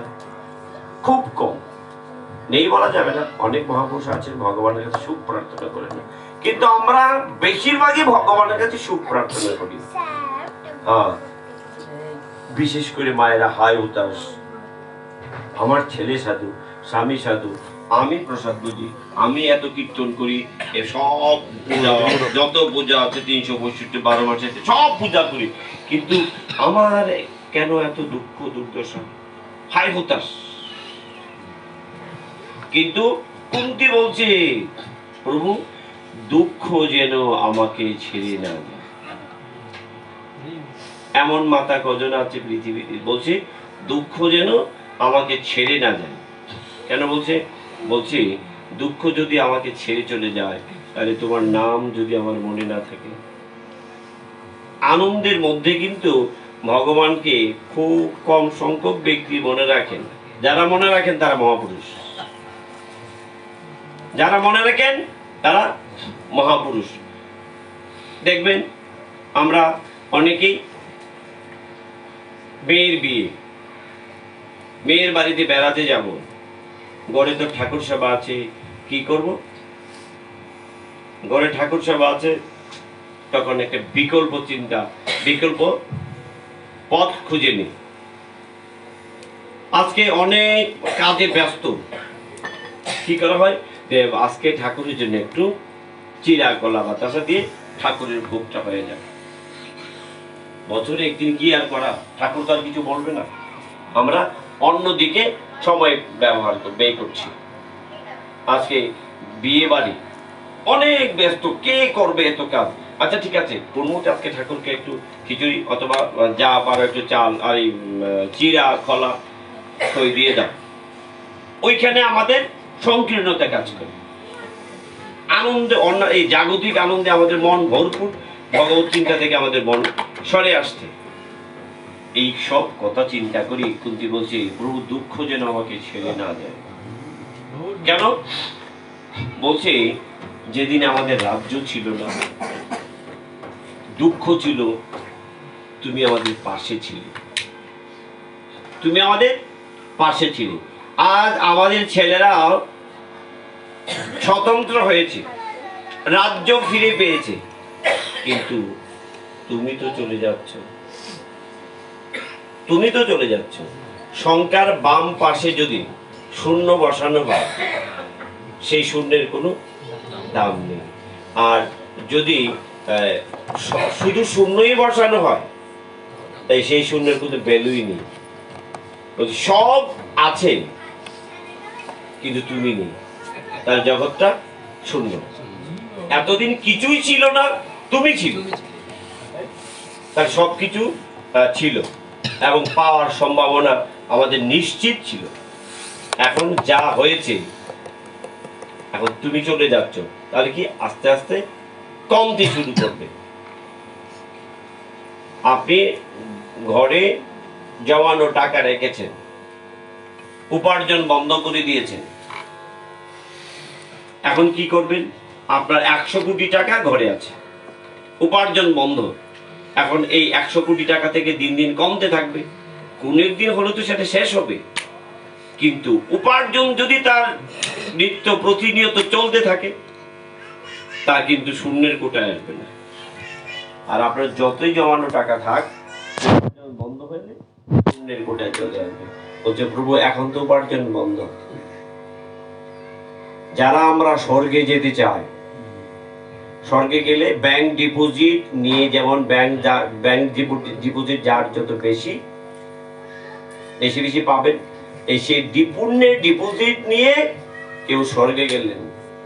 এই ডিপোজিট যেদিন শেষ হয়ে যাবে, আবার কর্মফল অনুযায়ী আপনাকে আমাকে জন্মগ্রহণ করতে হবে। এই জন্য গৌর গোবিন্দের ভক্তবৃন্দ কোনোদিন স্বর্গ সুখ কামনা করেন না। প্রভু আমি তোমার শ্রীচরণ সেবার অধিকার লাভ করতে চাই, তুমি নিজ গুণে কৃপা করে, আমি জানি আমার কোন যোগ্যতা নেই, কিন্তু তুমি প্রভু তো নিজ গুণে কৃপা করে আমাকে সেই সুযোগ দিতে পারো। আমার যোগ্যতা নেই সেটা তো আমি জানি, কিন্তু তুমি তো, তোমার তো সামর্থ্য আছে, সেই সামর্থ্য বলে আমাকে তোমার শ্রীচরণ সেবার অধিকার প্রদান করো। তাহলে তার ধামে গিয়ে তার সেবার অধিকার লাভ করলে এই জগতে আর আপনাকে দুঃখ কষ্ট যন্ত্রণা পেতে হবে না। তাহলে এই জন্য মাতা কুন্তি বলছে, আমি এই যেন দুঃখ আমাকে ছেড়ে না যায়। আর দুঃখ ছেড়ে না গেলে কি হবে? তোমার কথা মনে থাকবে, আর তুমি যেখানে থাকবে তার দুঃখ হতেই পারে না। তোমার নামই অভিন্ন, আর তুমি যেখানে উপস্থিত থাকবে সেখানে তো দুঃখ হতে পারে না, থাকতেই পারে না। বুদ্ধি দিয়ে বলছেন কুন্তি, যেন দুঃখ যেন আমাকে ছেড়ে না যায়। এই জগতের দুঃখ, জাগতিক দুঃখ, জাগতিক দুঃখ থাকলে তুমি আমার সাথে থাকবে কিভাবে? তোমার নাম গুণাগুণ কীর্তন সত্য নিত্য নিরন্তর আমার মনে থাকবে, আর তোমার উপস্থিতিতে সকল দুঃখ দূরীভূত হবে। এই জন্য এই দুঃখ, জড়জগতের দুঃখ যেন আমাকে ছেড়ে না যায়। কিন্তু আমরা তো এমন কথা খুব কম জনই বলে থাকি, কিন্তু আমাদের বলা উচিত। এই কথার দ্বারা অর্জুনকে কৃষ্ণ মনে করে দিলেন, তুমি কুন্তি পুত্র, তোমার কিন্তু এইসব কথা মুখে শোভা পায় না, একটু হিসেব নিকেশ করে কথা বলো। আমরা সমাজে বলি না, তোমার মতো লোকের কথা এটা মুখে শোভা পায় না। অর্জুনকে কৃষ্ণ বলছে, তুমি কুন্তি পুত্র অর্জুন, তোমার মুখে কথা শোভা পায় না। মনে করো তোমার মাতার কথা, সেই তোমার মাতৃদেবীর কথা মনে করে তুমি তোমার পথ এগিয়ে চলো। ইতিহাসে এইরূপ বর প্রার্থনাকারী খুব কমই দেখা যায়। তাই এখানে কুন্তীয় নামে সম্বোধন করে ভগবান অর্জুন কে তার মা কুন্তির কথা স্মরণ করাচ্ছেন, যে তোমার মা কুন্তি যেমন সংসারে বিরাগী, তুমিও তেমন সংসারের উপরত হয়ে পরমাত্মার শরণাগত হো, অর্থাৎ মনকে জগৎ থেকে সরিয়ে পরমাত্মায় নিবিষ্ট করো। অর্জুন তুমি নিজের কথা চিন্তা করো, তুমি নিজের বুদ্ধির দ্বারা পরিচালিত না হয়ে ভগবত চরণে নিজেকে সমর্পণ করো।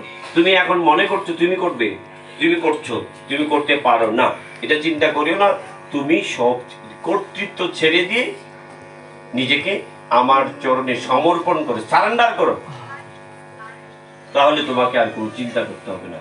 তুমি দেখো নিজের বুদ্ধির দ্বারা চিন্তা করছো, তাই এই যুগে আমরা যারা যারা নিজের বুদ্ধি দ্বারা পরিচালিত হতে চায়, আমাদের একটু বিপদ আছে।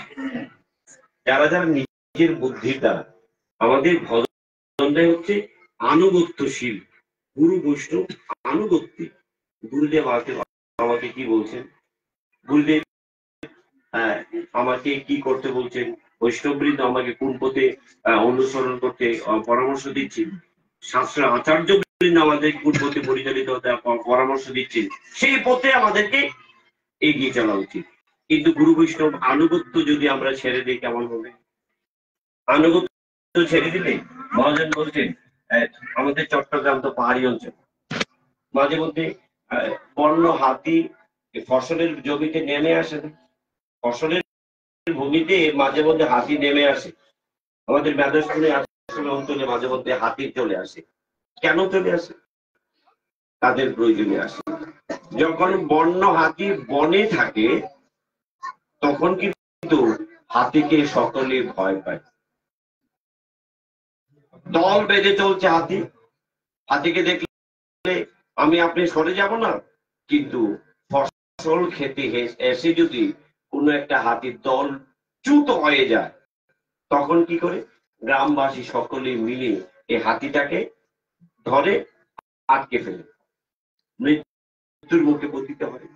তাই সাধুগুরু বৈষ্ণবের আনুগত্য পরিত্যাগ করে কেউ যদি স্বতন্ত্রভাবে দলচ্যুত হয়ে যায়, সেই পাগলা হাতির শক্তি থাকা সত্ত্বেও সেই শিকারীর কবলে মৃত্যুর মুখে পতিত হতে হয়। তাহলে আমাদের কখনো আনুগত্য পরিত্যাগ করা উচিত নয়। আমি করতে পারি নিজের সিদ্ধান্তের দ্বারা, যে আমি যদি পরিচালিত হতে চাই নিজের বুদ্ধির দ্বারা, যথার্থ সিদ্ধান্ত নেওয়া সম্ভব হবে না। কৃষ্ণ অর্জুনকে বলছে, তুমি আমার প্রতি নিজেকে সমর্পণ করো। তাহলে তুমি যদি আমার প্রতি নিজেকে সমর্পণ করো, আমি তোমাকে যথার্থ বুদ্ধি প্রদান করব। তখন তুমি আমার বুদ্ধির দ্বারা পরিচালিত হবে। আর যদি আমার প্রতি সমর্পিত না হও, তোমার বুদ্ধির দ্বারা পরিচালিত হবে। আর তুমি যদি তোমার বুদ্ধির দ্বারা পরিচালিত হও, যথার্থ কাজ তোমার দ্বারা সম্পন্ন হবে না। এইভাবে ধীরে ধীরে ধীরে কৃষ্ণ অর্জুনকে শিক্ষা দিতেন। সেই শিক্ষাগুলি কার উদ্দেশ্যে? ভগবান কৃষ্ণের পরম প্রিয় অন্তরঙ্গ পার্শ্বদ, তাকে লক্ষ্য করে এই জগৎবাসীকে এই গীতামৃত বাণী আমাদের জন্য রেখে গেছেন। আমরা যেন সেই পথ ধরে ধরে ধীরে ধীরে ধীরে ধীরে ধীরে এগিয়ে যেতে, আমরা যেন এই পথে ধীরে ধীরে অগ্রসর হতে পারি। আমরা কেউ যেন নিজের বুদ্ধির দ্বারা পরিচালিত হওয়ার চেষ্টা না করি। আমরা যেন গুরু বৈষ্ণব ভগবানের বুদ্ধির দ্বারা তাদের চরণে নিজেকে সমর্পণ করে সেই বুদ্ধির দ্বারা পরিচালিত হতে পারি। আর আমরা যদি তাদের চরণে নিজেকে সমর্পণ করি, তাদের দুটি হাত আমাদের মাথার উপর। যদি আষাঢ় শ্রাবণ মাসে মুষলধারে বৃষ্টি হয়, আপনার যদি মাথায় ছাতা থাকে বৃষ্টিতে ভিজবেন না। তাদের হাত দুখানে ছত্র স্বরূপ, বটবৃক্ষের ছায়া স্বরূপ আমাদেরকে ছায়া প্রদান করবেন। আর দুঃখ কষ্ট যন্ত্রণা এই জনজাগতিক জড়ীয় দুঃখ সুখ আমাদেরকে প্রভাবিত করতে পারবে না। তাহলে কি করতে হবে? শাস্ত্র বলছে গুরু বৈষ্ণব ভগবানের আনুগত্যে আমাদেরকে পরিচালিত হতে হবে। না হলে কেউ কিছু হবে না। সমাজের কতজন করে না, ধীরে ধীরে মৃত্যুর মুখে পতিত হবো। আর অন্তিম কালে যার যেমন চিন্তা লাগবে, এটাই বলছেন, সেই কুলে আবার তাকে জন্মগ্রহণ করতে হবে। অন্তিম মৃত্যুর সময় যার যেরকম চিন্তা হয়, রাজা ভরত রাজ্য ছেড়ে বনে চলে গেলেন কিসের জন্য? ভগবানের উপাসনা করতে। বনে গিয়ে এক হরিণ শিশুর মায়ায় পড়ে গেলেন।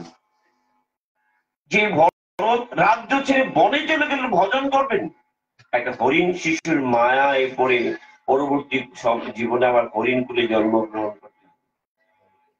ভাগ্য বলো, আমাদের শাস্ত্রে বলা আছে যে ভগবানের ভজন যে যতটুকু করবেন প্রতি জন্মে ধীরে ধীরে ধীরে সঞ্চিত হতে থাকবে।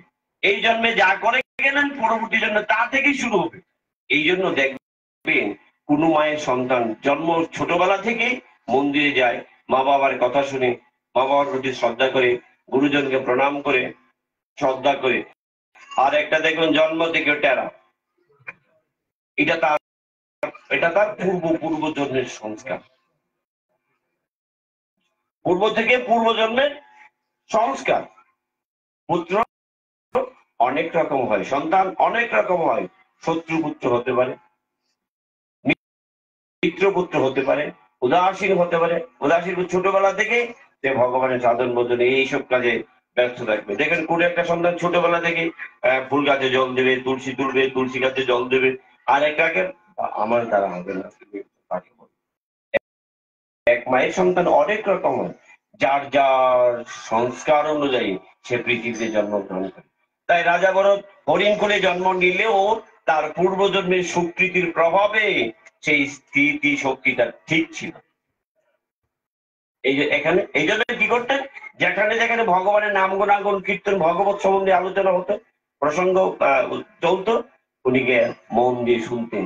সেই সুকৃতির প্রভাবে আবার ভজনযোগ্য দেহ লাভ করলেন। এখন বলছে আর ভুল করবো না, কথা বলবো না। কারণ অতি কথা বলে যে তাকে কি বলা হয়, বাচাল। মানুষকে বলা হয়েছে না, যে যত বেশি কথা বলবে তার তত বেশি ভুল হবে, আয়ু তত বেশি দ্রুত ক্ষয় হবে এবং বন্ধনে বেশি আবদ্ধ হবে। যার যত বেশি যত কথা হবে আপনার, তার প্রতি আপনার আসক্তি বেশি। রাজা ভরত হরিণকুল থেকে মুক্ত হয়ে যখন আবার এই মানব জন্ম লাভ করলেন, চিন্তা করছেন আর কোনো কথা বলবো না, কথা বললেই বিপদ। আর এখন আমরা তো এত আসক্তি পড়েন, দেখবেন যাদের যাদের কাছে একসাথে অনেকগুলি যন্ত্র আছে, একসাথে কি কি আছে, ঘড়ি। এখন কারোর হাতে তেমন ঘড়ি থাকবে না, যদিও আমাদের গরিবের হাতে ঘড়ি আছে। অনেকের হাতে ঘড়ি থাকবে না, কেন থাকবে না? আপনার একটা যন্ত্রের মধ্যে সব আছে, ঘড়ি আছে, টর্চ লাইট আছে, ক্যালকুলেটর আছে, মোবাইল ফোন আছে, আয়না আছে, ক্যামেরা আছে, আরো কত কিছু আছে না? এই যন্ত্রটা যার কাছে আছে, দেখবেন এই যন্ত্রের মাধ্যমে যার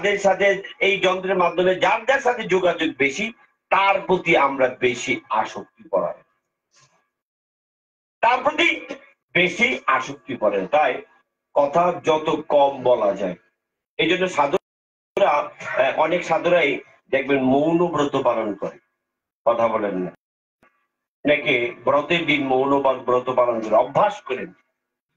এই জড়জগতে যত কম কথা বলা যায়, ভক্তিবতা তত দৃঢ় হয়, শক্ত হয়, মজবুত হয়। কথা বললেই বিপদ, হিসাব নিকাশ বলতে ভাবিয়া করিও কাজ, করিয়া ভাবিও কাজ। একদিন ওই এখন তো শুষ্ক মৌসুম, আমাদের গ্রাম বাংলার অনেক জলাশয় শুকিয়ে যাচ্ছে জলের অভাবে।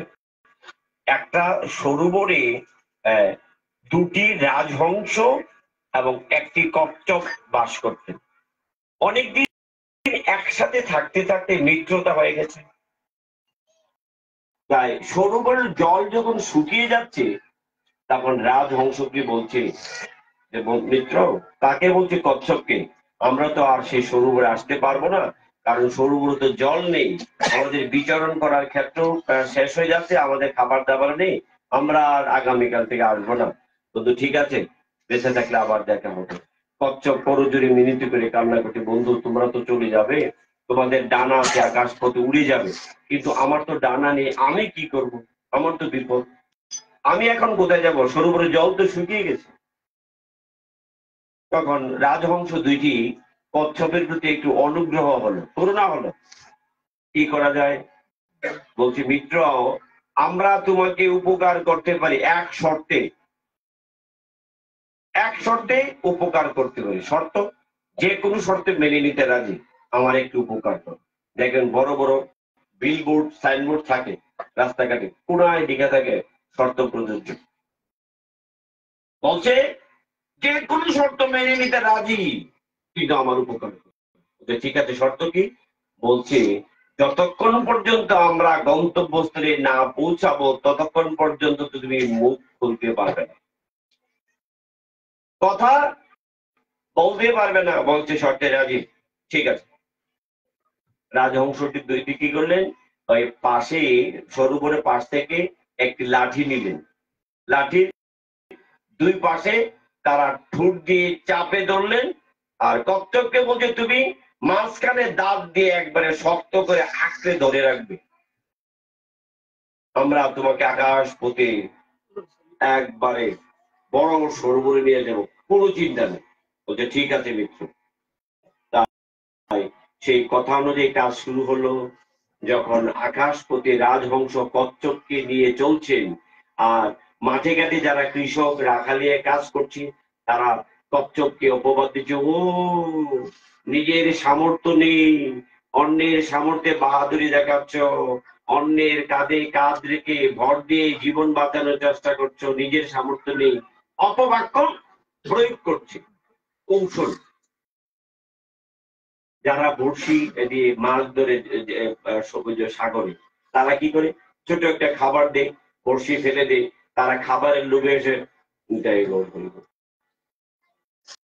তাই কচ্ছপকে তারা অপবাক্য প্রয়োগ করতে, কারা, যারা মাঝে কৃষক কাজ করছে, কচ্ছপের শিকারী যারা দেখে দুধ সামলাতে পারছে না, হ্যাঁ কচ্ছপ চলে যাচ্ছে, ও কচ্ছপ তোমার তো কোনো সামর্থ্য নেই, অন্যের উপর নির্ভর করে নিজের জীবনের মায়া আর নিজের জীবন বাঁচানোর চেষ্টা করতে, এমন তোমার জীবনের নিজের মায়া, এরকম বিভিন্ন কটু কথা বলছে।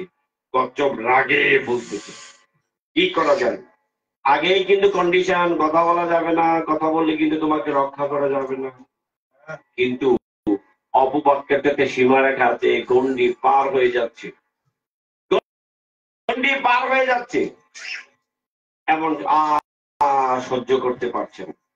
বলছি সৌর্য, যদি কারো ধৈর্য ত্রুটি ঘটে, ধৈর্য হারা হয়ে যায়, জীবনে ভালো কিছু করা সম্ভব, যে কোনো সময় বিপদ হতে পারে যদি ধৈর্য হৃদয়ে ধারণ না করা যায়। কচ্ছপ আর ধৈর্য ধারণ করতে পারছে না, তাদের অপবাক্য শ্রবণ করে দেখি তোমাদেরকে মজা দেখাচ্ছি, এই কথাটা বলার সাথে সাথে দুটি ঠোঁট আলাদা করতে হলো, আর খুঁটি থেকে ভূমিতে পড়ে গেল। তাই রাজহংস বলছে ভাই আর আমাদের কিছু করার নেই, গুড বাই, আমরা চললাম, তুমি তোমার মতো থাকো। তাই আমাদের গুরু বৈষ্ণব হচ্ছে রাজহংস, তারা আমাদেরকে বাঁচানোর চেষ্টা করলে কি হবে, যদি আমরা তাদের কন্ডিশন মেনে না চলি, তাহলে কচ্ছপের মতো ভূমিতে পড়ে আমাদেরকে ছটফট ছটফট করে মৃত্যুর মুখে পতিত হতে হবে। তাই বলছে কথা যত কম বলা যায়, অপ্রয়োজনীয় কথা বলা উচিত নয়, অপ্রয়োজনীয় কথা বলা উচিত নয়। এই জন্য যে রাজা ভরত আজ আর কথা বলছে না, চুপ, নাম হয়ে গেছে জড় ভরত, কথাই বলছেন না, বললেই বিপদ। তাই বলছে যত কম কথা বলা যায়। মনকে বারংবার ধ্যেয়তে নিবিষ্ট করাকে অভ্যাস বলা হয়। অভ্যাস মানে বারবার চেষ্টা করা। আমরা ছোটবেলায় অঙ্ক করেছি না, একটা শামুক একটা বাঁশের আগায় পৌঁছাতে 3 ফিট উঠে 2 ফিট নেমে যায়, তাহলে শামুকটি কত ফিট উঠলো? 1 ফিট। 3 ফিট উঠলো, 2 ফিট নেমে গেল, 1 ফিট উঠলো, কিন্তু সে তো একসময় পৌঁছাবে। এটা হচ্ছে তার অভ্যাস, চেষ্টা, বারবার চেষ্টা করতে করতে কি হবে, পারফেক্ট হয়ে যাবে। যথেষ্ট সময় দিয়ে এই অভ্যাসের ফলে সিদ্ধি হয়, নিরন্তর সময় দিতে হয়, রোজই অভ্যাস করতে হয়, কিন্তু প্রতিদিন আমাদেরকে অভ্যাস করতে হয়। দেখবেন যারা একাদশী আদি ব্রত পালন করেন, অনেকেই যদি একাদশী ব্রতের কথা বলা হয় বলবে আমার গ্যাস, আমি না খেয়ে থাকতে পারি না। নির্জলা না খেয়ে থাকতে হবে, মনে হচ্ছে আকাশ যেন ভেঙে পড়েছে, কিন্তু দেখা গেল ভক্তগৃহের ছোট্ট একটা শিশু বলছে না, আজকে একাদশী, আজকে কিছু খাওয়া যাবে না। কিছুদিন আগে আমরা একটা জায়গায় প্রচারে গিয়েছিলাম, এই ফেব্রুয়ারি, কিছুদিন আগে ফেব্রুয়ারি মাসটাতে ব্রতের একটা মোটামুটি সিরিয়াল, অদ্বৈত সপ্তমী, নিত্যানন্দ ত্রয়োদশী, একাদশী পরপর পরপর চলছে। মা বলছে, বাবা কালকেও একাদশী। বলছে না মা, গতদিন পরশুদিন না একাদশী করেছি, একাদশী কি 2 দিন পরে পরে আসে? মা এত কিছু বুঝাচ্ছে না, বলছে একাদশীর মতোই করতে হবে। বলছে মা আজকে না একাদশী? বলছে হ্যাঁ। বলছে আজকে শুধু আলু ভাজি খাবো, আর কিছু খাবো না। ছোট্ট শিশু, কিন্তু এত বড় 6 ফিট একটা পুরুষ বলছে না কি থাকা, এটা কিভাবে সম্ভব? যখন কুরুক্ষেত্রের যুদ্ধের প্রস্তুতি চলছে, তখন ভৌমি একাদশী, একটা একাদশী এসে উপস্থিত হয়েছে। কৃষ্ণ যুধিষ্ঠিরকে বলছে, দাদা তুমি ভীমকে বলো যেন আগামী যে ব্রত আসছে একাদশী ব্রত, সেই ব্রতটা যেন নির্জলা ব্রত পালন করে। যুধিষ্ঠির বলছে, দাদা ভীমকে না খেয়ে থাকতে বলবো? সে তো ক্রোধে আমার মাথা ফেটে দেখে দেয়। ক্রোধ, ভীম তো প্রচুর ভোজন করে, ভোজন রসিক। আমরা বাঙালি কিন্তু ভোজন রসিক, ঘি, ডাল, লাবড়া, কত কিছু ভোজন রসিক।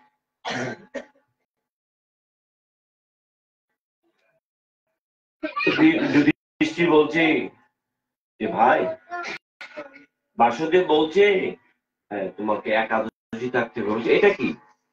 বলছে একাদশী হচ্ছে না খেয়ে থাকা।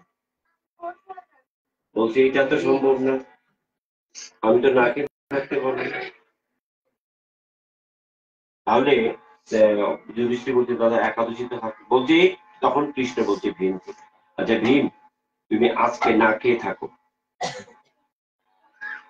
যেদিন ব্রত থাক, যেদিন না খেয়ে থাকবে ব্রতে, পরের দিন তোমাকে দ্বিগুণ খাবার দেওয়া হবে। তো ভীম খুশি হয়ে গেছে, ঠিক আছে তাহলে আমি রাজি, তাহলে রাজি, আমি যদি না খেয়ে থাকি পরে যে আমাকে দ্বিগুণ খেতে দেবে তো? বলছে হ্যাঁ। আর কৃষ্ণের প্রত্যেকটা কথার মধ্যে কৌশল জড়িত থাকে, কোনো না কোনো রাজনীতি থাকে। সেটাকে বুঝতেন কৃষ্ণ। শকুনি বলছিলেন, যদি আর্যাবর্তে কেউ আমার বুদ্ধি সম্বন্ধে অবগত হন, একমাত্র বাসুদেব। সেই ব্যক্তিটা মনের খবর বলে দিতে পারে। শকুনি বলছে মনের আসলে তো অন্তর্যামী, সে মনের খবর কিভাবে জেনে বাগিনা বলে দিতে পারে। আমরা যে কোনো পরিকল্পনা করি সে জেনে যায়। তাই এই ব্যক্তিদের কাছ থেকে সাবধান। দুর্যোধন বলছে, তুমি তাকে এত ভয়, এই গোয়ালার ছেলেকে ভয় পাওয়ার কি আছে? বলছে মামা তুমি জানো না তার সেই ক্ষমতা, তার সামর্থ্য তুমি জানো না, তাই খুব সাবধান। তো কৃষ্ণ কি বলছে যে হ্যাঁ, বলছি দাদা, কাকে বলছে? যুধিষ্ঠিরকে। কেউ সে যদি আগামী দিন নির্জলা ব্রত থাকে, তার মধ্যে বৃকোদর নামক একটা দৈত্য বাস করে, সে যে এত বেশি ভোজন করে, সেই দৈত্যটা ভোজন করে। যদি নির্জলা ব্রত পালন করে, এই বৃকোদর নামক দৈত্যটা এই না খেয়ে মারা যাবে। এরপরে থেকে তুমি তার সামনে আর বেশি খাবার দিলেও খেতে পারবে। ঠিক আছে? এই ভীম একাদশী করেছিল, নির্জলা ব্রত, বৃকোদর নামক দৈত্যটা মারা গেছে, পরের দিন আর তোর খাবার দেওয়া হয়েছে সেই পরিমাণ খেতে পারে না। তারপরে রাজি হয় না। তখন বলছে ভীমকে কৃষ্ণ, ভীম তুমি যদি একাদশী ব্রত না করো, তাহলে তুমি সামর্থ্য অর্জন করতে পারবে না, কুরুক্ষেত্রের যুদ্ধে তুমি বিজয়ী হতে পারবে না। এখন তুমি চিন্তা করো,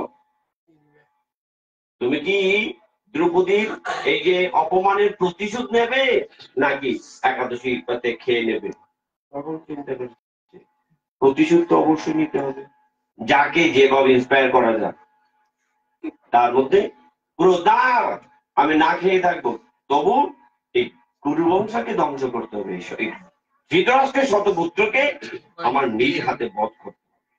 তাই কেউ যদি ভগবানের করুণায় একবার নির্জলা ব্রত করতে পারেন, দেখবেন আর পরের দিন থেকে কষ্ট হবে না, আর বেশি বেশি খেতেও মন চাইবে। অভ্যাস।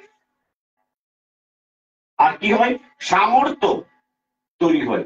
উপবাসে কেউ ক্ষীণ হয়ে যায় না, সামর্থ্য বৃদ্ধি পায়। তাই বলছে আমাদের কি করা উচিত? অভ্যাস করা উচিত। অভ্যাস করলে ধীরে ধীরে আমাদের দ্বারা অনেক কিছু করাই সম্ভব। অভ্যাসের দুটি ভাগ, নিজের যা লক্ষ্য ধ্যেয় তাতে মন স্থির করা। আমি কি করব? নিজের লক্ষ্য স্থির করা, এইম ইন লাইফ। যদি আমাদের টার্গেট ঠিক না থাকে তাহলে তো রাস্তা এলোমেলো চলবে। আমি হরিনামের মালা দিয়ে হচ্ছে হরে কৃষ্ণ হরে কৃষ্ণ দাদা আলু না কত করে আনছিলে? রাম রাম কত করে, হরে রাম রাম রাম হরে হরে হরে কৃষ্ণ কৃষ্ণ কৃষ্ণ হরে হরে। দিদি তুমি কোথায় গিয়েছিলে? তাহলে আমার মুখে নাম উচ্চারণ হচ্ছে, কিন্তু চিন্তা ভাবনাটা অন্যদিকে চলে যাচ্ছে। কারণ এটা ধ্যান হলো না, কায় মন বাক্য একসাথে হলো না। যাদের ঘরে চুন আছে, চিনি আছে, চিনি আর চুন একসাথে মিক্স করবেন, দেখবেন পাথর হয়ে যাবে। তাহলে সিমেন্ট বালি একসাথে মিক্স করলে যদি জল না পড়ে এটা তো পাথর হবে না। সিমেন্ট বালি সাথে জল থাকতে হবে, তাহলে পাথর হবে না। তাহলে আমি প্রভুর নাম করছি, এই নামের সাথে সাথে চিন্তাটাও প্রভুর নাম গুণাগুণ লীলা কীর্তনে আমার মন থাকতে হবে, নাহলে সেই নামের ক্রিয়া যথার্থ হবে না। আমার টার্গেটটা ঠিক থাকবে। আমি জব করছি, হাতে নাম করছি, মুখে উচ্চারণ করছি, আর মন দ্বারা আমি তার নাম গুণ রূপ লীলা মাধুরী চিন্তন করছি, তাহলে নামের যথার্থ ফল প্রকাশিত হবে। অথবা যথার্থ ফল লাভ করা যাবে না। আমাকে টার্গেট ঠিক থাকতে হবে। আমি এখন হরিনাম করবো, 24 ঘন্টার মধ্যে 24 ঘন্টায় জব করব, সেই সুযোগ আমার নাও হতে পারে। 24 মিনিট 24 সেকেন্ড জব করব, কিন্তু এই 24 সেকেন্ডের মধ্যে যেন আর কেউ ভাগ বসাতে না পারে। আমি 24 সেকেন্ড ভগবানের কথা চিন্তা করব, এই 24 সেকেন্ডের মধ্যে যেন আমার মনটা অন্যদিকে ধাবিত না হয়। কিন্তু এই 24 সেকেন্ডের মধ্যেও তো আমাদের মন অন্যদিকে চলে যায়। এই জন্য কি বলছে, যে লক্ষ্যবস্তু স্থির করে আমাকে সামনের দিকে এগিয়ে যেতে হবে। আমার লক্ষ্যবস্তু কি? আমি অনেক জন্ম ভ্রমণ করে দেব দুর্লভ মনুষ্য জন্ম লাভ করেছি। দেব দুর্লভ, দেবতারও যে জন্ম দুর্লভ, এই জন্ম দেবতারও ভগবানের কাছে প্রার্থনা করে, প্রভু নিজ গুণে কৃপা করে আমাকে একবার মানব জন্য ভজনযোগ্য দেহটা আমাকে প্রদান করো, এই ভজনযোগ্য দেহটা প্রদান করো। দেবতারা প্রার্থনা করে, আমরা কিন্তু সৌভাগ্যবশত সেই জন্ম লাভ করেছি, কিন্তু যদি তার যথাযথ মর্যাদা দিতে না পারি, তাহলে আবার ভ্রমণে চলে যেতে হবে। যারা যারা লুডু খেলছে, অনেকে লুডু খেলছে, লুডু খেলা দেখবেন, যারা যারা দেখেছেন শুনেছেন জানেন, না হলে গুগলে সার্চ দিয়ে লুডু খেলার অপর পাশে একটি সাপ খেলা আছে। কেউ যদি লুডু খেলতে খেলতে খেলতে খেলতে খেলতে কোথাও দেখবেন ময়ের মাথায় নিচে পড়ে, লাফ দিয়ে উপরে চলে যায়, আবার খেলতে খেলতে যে কোনো সাপের মাথায় পড়ে যায়, আবার নিচে চলে যায়। আমাদের জীবন চক্র ঠিক অনেকটা ওই রকম। জীবন চলতে চলতে কিন্তু সাধুগুরু বৈষ্ণবের অপার করুণা হয়, জীবনটা দ্রুত এগিয়ে গেল। চলতে চলতে ভজনের সর্বোচ্চ শিখায় পৌঁছতে গিয়ে যদি কোনো গুরু বৈষ্ণব চরণে অপরাধ হয়ে যায়, ওই বড় রাভব সাপের মাথায় পড়ে আবার সে লেজে চলে আমাদের জীবন চক্র।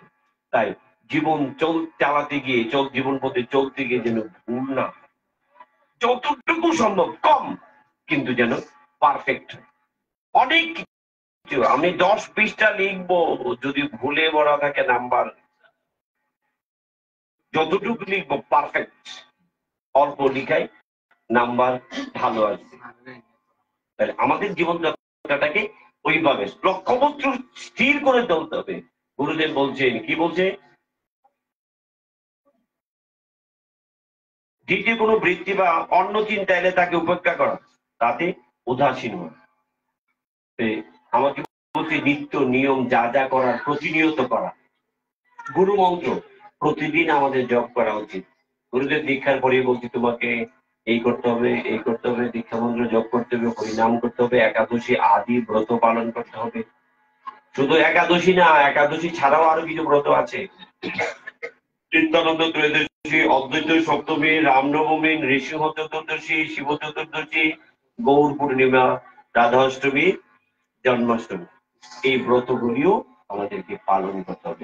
গুরুদেব বলছেন প্রতিনিয়ত গুরুদেবের বাক্য শিরোধার্য করে মেনে চলা, একাদশী আদি ব্রত পালন করা, হরিনাম করা, গুরু মন্ত্র জপ করা, ঠাকুর সভায় অংশগ্রহণ করা, সদাচার মেনে চলা, গুরুজনকে সম্মান করা, ছোটদেরকে সকলকে যতটুকু নিয়মাবলী গুরুদেব বলে দিয়েছেন যথাযথ মেনে চলার চেষ্টা করা।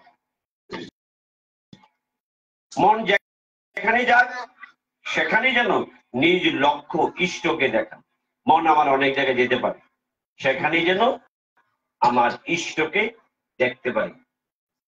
যা যা নেত্র করে রাধা কৃষ্ণ, যুগ যেখানে যায় আমি যেন কৃষ্ণের অস্তিত্ব দেখতে পাই, আমি যেন আমার নিতাই যাদের অস্তিত্ব দেখতে পাই। কিরকম বলছে, আমরা ধ্যান করতে বসে মনটা এদিক ওদিক ছুটে যায়, কিন্তু পিতামহ ভীষ্ম যখন অর্জুনের রথ চালিয়ে আসছেন কৃষ্ণ, তখন কৃষ্ণ অর্জুনকে বলছে আমার রথটা এখানে রাখো। কৃষ্ণ রথ রেখে বলছে, অর্জুন দেখো রথ স্থাপন করলাম, তোমাকে কার সাথে যুদ্ধ করতে হবে। যখন কৃষ্ণ রথ চালিয়ে আসছিলেন, পিতামহ ভীষ্ম ওদিক থেকে দর্শন করছিলেন। এমন ভগবান আমরা তো জানি, যিনি মনির, রাজার কর্মচারী কি করে রাজার রথ চালিয়ে নিয়ে যায়, গাড়িটা চালিয়ে নিয়ে যাবে, কিন্তু দেখছি কর্মচারী রথে বসে আছে, রাজা রথ চালাচ্ছে। এমন ভগবান জগতে আর কে হতে পারে কৃষ্ণ ছাড়া? কে চিন্তা করছে? পিতামহ ভীষ্ম রথে বসে বসে চিন্তন করছে। এমন ভগবান হতে পারে? আর রথ চালিয়ে যখন ঘোড়ায় টক টক টক টক করে আসছেন, ঘোড়ার ধুলিতে, এই চরণের ধুলিতে চাচরজি করে ক্যাশ কৃষ্ণের ধুলায় দূষরিত অঙ্গ, সেই রূপটা ভগবান পিতামহ ভীষ্ম চিন্তা করছে। কুরুক্ষেত্রের যুদ্ধভূমিতে দাঁড়িয়েও পিতামহ ভীষ্ম তার জীবন প্রণালীটাকে কৃষ্ণের ধ্যানের বস্তু করে চিন্তা করছে। যুদ্ধভূমিতে থেকে ধ্যান করছেন, চিন্তা করছেন কৃষ্ণ অর্জুনের রথ চালাচ্ছে, তার চুল এই ক্যাশ বাতাসে ধুলছে, চুলের সাথে ধুলাবালি মিশে গিয়ে অপূর্ব শোভা অর্জন করছে। ভগবান এমন হতে পারে? অর্জুনের রথ চালাতে পারে? এমন দায়িত্ব ভক্ত আরে ভগবান ভক্তের এমন দায়িত্ব নিতে পারে? ভক্তের অধীন ভক্তাধীন ভগবান, ভক্ত পুরুষ, ভক্ত বশ পুরুষ, ভক্তের অধীন ভগবান। এমন ভগবান, এত ভগবানের ভক্তের অধীন হতে পারে? পিতামহ ভীষ্ম চিন্তন করছে। এটাই যুদ্ধভূমিতে দাঁড়িয়ে কৃষ্ণের নাম গুণাগুণ চিন্তা করছে, লীলা চিন্তন করছে, সেটাই ধ্যানের বস্তু। তাই আমরা যখন গুরু প্রদত্ত মন্ত্র নাম জপ করব, ঠিক সেই নামের রূপ চিন্তন লীলা ভগবানের চিন্তা করলে মনটা ধীরে ধীরে ধীরে স্থির হয়ে যাবে। শুধু আমার কথাই নয়, আপনারা নিজে ঘরে বসে একটু অভ্যাস করে দেখবেন। চুপচাপ বসে আপনার কোন ভগবানের লীলা মনে নেই। এটা তো জানেন, কৃষ্ণদেব গোবর্ধন পর্বত ধারণ করেছিল, বড় বড় ভগবান যে কাজগুলি করেছিল, পুতনা বধ করেছিল, কংসের সাথে যুদ্ধ করেছিল। দেখবেন লিটল কৃষ্ণ যদি চালানো হয়, বাচ্চারা মন দিয়ে তাকিয়ে থাকবে, আনন্দ পায়, কৃষ্ণ অসুর মারছে। এতে করে বাচ্চারাও আস্তে আস্তে ভগবানের দিকে এগিয়ে যাবে। বড় বড় ভগবানের যত বড় বড় বিরাট বিরাট লীলা আছে, ভগবান রণভূমিতে রথ চালাচ্ছে, অর্জুনে রথ চালিয়ে নিয়ে যাচ্ছে, এগুলি চিন্তা করতে করতে মন ধীরে ধীরে ধীরে শান্ত হয়ে আসবে। আমাদেরকে অভ্যাস করতে হবে। সাধক যখন ধ্যানে বসবেন তখন সর্বপ্রথম কয়েকটি শ্বাস জুড়ে ছেড়ে দিয়ে ভাববেন যে আমি মন থেকে সংসারের চিন্তা দূর করলাম। আমাদের সাধকের অবস্থা বলছেন, বর্ণনা করছেন। আমাদেরকে আপাতত মনে করতে হবে আমরা সংসার বন্ধন থেকে মুক্ত। অভ্যাস, এই মুক্ত চিন্তা করতে করতে করতে করতে একদিন পারফেক্ট হয়ে যাবে। আমি মন থেকে সংসারিক চিন্তা দূর করলাম, আমার মন এখন সংসারিক চিন্তা করবে না, শুধু ভগবত চিন্তা করবে, এবং চিন্তায় যা আসবে সেগুলি ভগবানের স্বরূপ হবে। ভগবান ভিন্ন আমার মনে অন্য কোনো চিন্তা আসতেই পারে না। সুতরাং ভগবানের স্বরূপই সেই যা মনে আসে, এবং মনে যা আসে তা ভগবানেরই স্বরূপ। তবে কিছু কিছু আমাদের জ্ঞান বুদ্ধি রাখা প্রয়োজন। ভগবানের চরণে সমর্পণ করলেই ভগবান সে বুদ্ধি দেবে। একজন ব্যক্তি রাস্তায় চলছে, উনি পাঠে শুনে আসছে যত জীব তত শিব।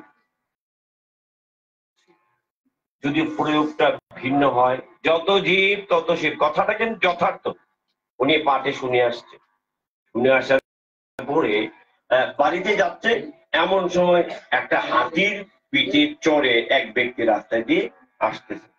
উনি পাঠে শুনে আসছে যত জীব তত শিব, উনি হাতির সাথে আলিঙ্গন করতে যাচ্ছে।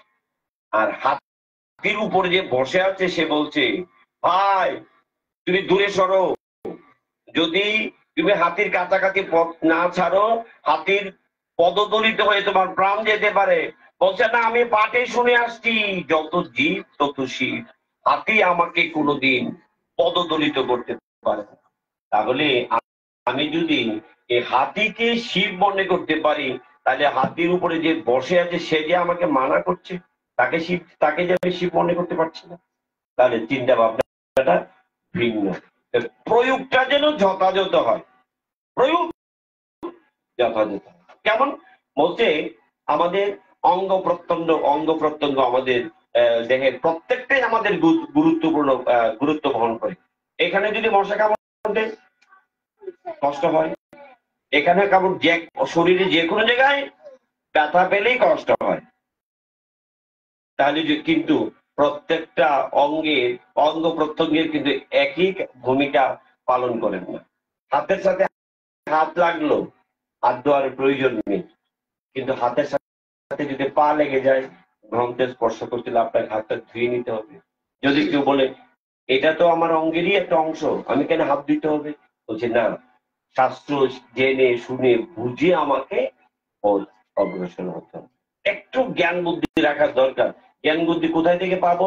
যদি আমি ভগবানের চরণে নিজেকে সমর্পণ করি, না হলে বুদ্ধি কোনোদিন কাজে হবে না। আর যদিও কেউ বুদ্ধি অর্জন করে, সেই বুদ্ধি কোনো কাজে লাগবে না। কেন কাজে লাগবে না? দেখেন, রাবণ কত শক্তি অর্জন করেছে, কত দেবতাকে তার কাজে নিয়োগ করেছে, কিন্তু কেউ তাকে রক্ষা করতে পারেনি, কেউ রক্ষা করতে পারেনি। কুম্ভকর্ণ কত কঠিন তপস্যা করেছে। ব্রহ্মা বলছে কি চাও? তার মনের ভাব তো জানেন ব্রহ্মা কি চাইবে। উনি চাচ্ছিল কি? ইন্দ্রের আসন। ইন্দ্রের আসনটা চাচ্ছিলেন। কেন চাচ্ছিলেন? ইন্দ্রের রমণী অনেক রূপবতী, তার আসনটা দরকার নেই, তার ইন্দ্রের স্ত্রীকে দরকার। ভগবান ব্রহ্মা বলছে এটা কিভাবে সম্ভব, এটা হতে দেওয়া যায় না। কি করা যায়? বিদ্যা দেবীকে একটু স্মরণ করলেন, মা তুমি একটা আমার উপকার করে কাজ করো। কি করতে হবে? তুমি কি কুম্ভকর্ণের কণ্ঠটাতে একটু অবস্থান করো। কি চায়? আমি তোমার তপস্যায় প্রসন্ন, কি বর চাও? চাইতে ছিলেন ইন্দ্রাসন, বলছে নিদ্রাসন। ইর জায়গায় নি বলে ফেলেছে, তথাস্তু। তাই আপনি যতই চেষ্টা করুন না কেন, জগৎ সংসার এবং ভগবানের ইচ্ছার অনুকূলে না হলে আপনার কোনো তপস্যায় কাজে হবে না, ফলপ্রসূ হবে না। বিদায় কোনো চিন্তা করে লাভ নেই। ভগবত চিন্তার অনুকূলেই আমাদেরকে জীবন তৈরি করতে হবে, না হলে যত ক্ষমতাধর ব্যক্তি হোক না কেন, আজ নয় কাল, কাল না হলে পরশু নিশ্চিত তার পতন অবশ্যম্ভাবী, কেউ রোধ করতে পারবে না। হিরণ্যকশিপু কত শক্তিশালী, কেউ তাকে রক্ষা করতে পেরেছে কি? পারেনি। যত যত শক্তিশালী ব্যক্তিবর্গ ছিলেন, কেউ পারেননি, আমিও পারবো না। তাই আমাদেরকে শাস্ত্রের অনুশাসনে জীবনটাকে তৈরি করতে হবে। একজন কি করেছেন, ভস্মাসুর নাম, উনি শিবের উপাসনায় তপস্যা করতেন, কিসের জন্য? বর লাভ করবেন। শিব, আর শিবের আরেকটি নাম আশুতোষ, অল্পে উনি সন্তুষ্ট হয়ে যান। এই জন্য শিবের মাথায় জল দিলেই উনি প্রসন্ন, শিবের মাথায় জল দিলেই প্রসন্ন। তাই উনি যাতে করে প্রসন্ন থাকে সেই চিন্তাই করা উচিত, এর চেয়ে বেশি কিছু করা উচিত নয়। উনি যেভাবে সুখে থাকতে চায়, সেবা তোমার সুখের লাগিয়া, আমি যার সেবা করব তার যেন সুখ হয়, আমার ইন্দ্রিয় তৃপ্তির জন্য তার সেবা করা হয়। আশুতোষ ওপরে ভস্মাসুর বলছে, আমাকে একটু বর দাও। কি চাও? আমি যার মাথায় হাত রাখবো সে যেন ভস্ম হয়ে যায়, মানে ছাই হয়ে যায়, পুড়ে ছাই হয়ে যায়। তথাস্ত। আশুতোষ তো অত চিন্তা করেন না, আর বর দিয়ে দিলেন। এখন অসুর বলছে, আচ্ছা আমার বরটা কার্যকরী কিনা একটু পরীক্ষা করা হোক, বুঝবো কিভাবে আমার বর কাজ করি কিনা? বলে পরীক্ষা করো।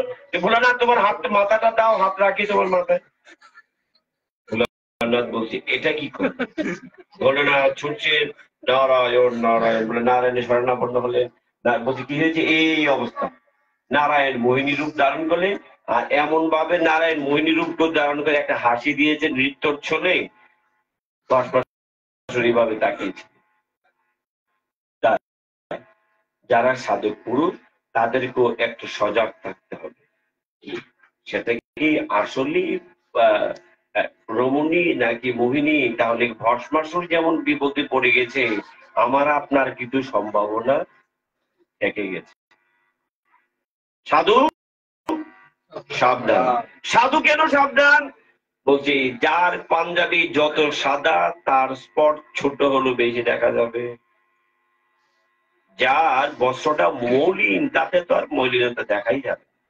তাই জন্য সাধুকে সাবধান হতে বলছে। নারায়ণ মোহিনী রূপ ধরে যখন হাসি দিলেন, তখন আর ওই ভস্মাসুরের সেই কথা চিন্তা নেয়, মোহিনীর দিকে যেয়ে থাকবে। তাই কোন সাধক যেন ওই মোহিনীর মায় ডুবে গিয়ে রসাতলে না যায়। সাধু সাবধান থাকতে হবে। কি করতে? মোহিনীর নৃত্য শুরু করতে, ভস্মাসুর নৃত্য শুরু করেছে মোহিনীর রূপে ডুবে গিয়ে। কি করতেন? তখন মোহিনী কোমরে হাত দিচ্ছে, অসুরও কোমর হাত দিচ্ছে। আর কি করলেন? মোহিনী মাথায় হাত দিচ্ছেন, ভস্মাসুর নিজের হাতে শেষ। তাহলে শাস্ত্র আমাদেরকে প্রমাণ দিচ্ছে, যার যত সাধনা উপাসনা থাকুক না কেন, কোন তপস্যায় কাজ হবে না যদি ভগবানের অনুকূলে না হয়, এই সমাজের মঙ্গলের জন্য না হয়। পিতামহ ভীষ্ম ব্রহ্মচর্য ব্রত পালন করবেন প্রতিজ্ঞা করেছেন, কিন্তু কৃষ্ণ বলছে, পিতামহ তোমার ব্রহ্মচর্য ব্রত ঠিকই আছে, কিন্তু পরিস্থিতির পরিবর্তন হয়েছে, তোমার সিদ্ধান্তের পরিবর্তন হয়নি। তুমি যদি যথার্থ রূপে এই কুরু বংশের দায়িত্ব পালন করতে, আজকে এই জগৎ সংসারে এত অন্যায় অত্যাচার হতো না। যথার্থ ব্যক্তির অভাবে আজ কুরু বংশ ধ্বংসের মুখে পতিত হচ্ছে।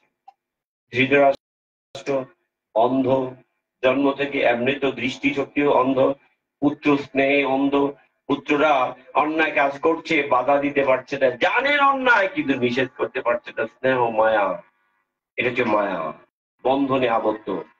যখন এই শতপুত্র পৃথিবীতে আসছিলেন, তারা জন্ম নিচ্ছিলেন, কৃপাচার্য আদি গুরুবর্গ তারা বলছিলেন যে প্রকৃতির যে পরিস্থিতি দেখা যাচ্ছে, তারা এই জগতের মঙ্গল বয়ে আনতে পারে না। যত জগতের অমঙ্গল হবে, কুরুবংশের ধ্বংসের কারণ হবে, ধৃতরাষ্ট্র তুমি তাদের মায়া ত্যাগ করে বিসর্জন দাও। তখন ধৃতরাষ্ট্র বলছে, এটা কিভাবে সম্ভব? কিন্তু ধর্মের জন্য সবকিছু করা উচিত। দ্রৌপদী যখন কৃষ্ণকে প্রশ্ন করছে, বাসুদেব এই যুদ্ধের রেজাল্ট কি হবে, আমরা যে যুদ্ধে অংশগ্রহণ করব রেজাল্ট কি হবে, বলছে সখী তোমার এই যুদ্ধের রেজাল্ট এতটুকু বলতে পারি, তোমার এই পঞ্চপাণ্ডব কারোর কোনো মৃত্যু হবে না। কথাটা কি বুঝালেন? বলছে এই পঞ্চপাণ্ডবের মৃত্যু হবে না, এমন দৃঢ় কণ্ঠে বলছেন। আর আমরা অল্প বুদ্ধি সম্পন্ন ব্যক্তি কিন্তু খুশি হয়ে যেতাম, যাক আমাদের কোনো অসুবিধা হবে না। বলছি কুরুবংশের এই পঞ্চপাণ্ডবের মৃত্যু হবে না, তাহলে আর বাকি যা আছে সব শেষ হয়ে যাবে। তখন দ্রৌপদী মনটাকে মলিন করে বলছেন, বাসুদেব তোমার কথার তাৎপর্য বুঝতে পারছি না, কি বলতে যাচ্ছেন? যা বলছে স্পষ্ট। তখন বলছে তাহলে আমার এই পুত্র আদি যারা যারা আছে তারা মারা যাবে? কৃষ্ণ বলছে আমি কি একবারও বলছি তারা বাঁচবে? আমি একবারও বলছি কি তোমার সুখের জন্য এই যুদ্ধ? এই যুদ্ধ কিসের জন্য? ধর্ম সংস্থাপন, ধর্মের জন্য এই যুদ্ধ। তাই ধর্মকে রক্ষা করার জন্য এই তিতিক্ষা এটা আমাদের একটু মেনেই নিতে হবে। একাদশী আদি ব্রত পালন করে একটু কষ্ট হবে, কিন্তু বন্ধু যদি ব্রত পালন করা হয় আপনার বন্ধন খণ্ডন হয়ে যাবে। তাহলে আমাদেরকে ধীরে ধীরে ভগবানের নাম গুণাগুণ কীর্তন এবং ভগবানের ব্রত আদিতে আমাদের একটু শ্রদ্ধা থাকা উচিত। ধীরে ধীরে আমরা ভববন্ধন থেকে মুক্ত হয়ে ভগবানের চরণে গিয়ে তার সেবার অধিকার লাভ করতে পারবো। তাই সকলের জন্য প্রার্থনা থাকবে আমরা যেন ধীরে ধীরে নিজের মনটাকে স্থির করে লক্ষ্য বস্তুতে অগ্রসর হতে পারি। এই প্রার্থনা রেখে আজকের হরিকথা এখানে বিশ্রাম। এই পরিবারে জন্মগ্রহণ করেছিলেন আমাদের এই চট্টলার বিশেষ মহাজন মুকুন্দ বিকাশ নাগ মহাশয়, যার খ্যাতি সকল ভক্ত সমাজে। তার এই পদাচরণায় এই ভূমি অনেক পবিত্র, তার আশীর্বাদে আমরা এখানে সকল সমবেত হয়েছি। আমরা যেন সকলেই আমাদের আচার্য বৃন্দের পথ অনুসরণ করে সামনের দিকে এগিয়ে যেতে পারি, তার স্মৃতির লক্ষ্যে আজকের সেই হরিকথা সাধু সমাবেশ ভক্ত সম্মেলন। তাই আজকের হরিকথা এখানে বিশ্রাম নিচ্ছি। জয় নিতাই, জয় গুরু, জয় জয় নিতাই গৌরীশ্বর।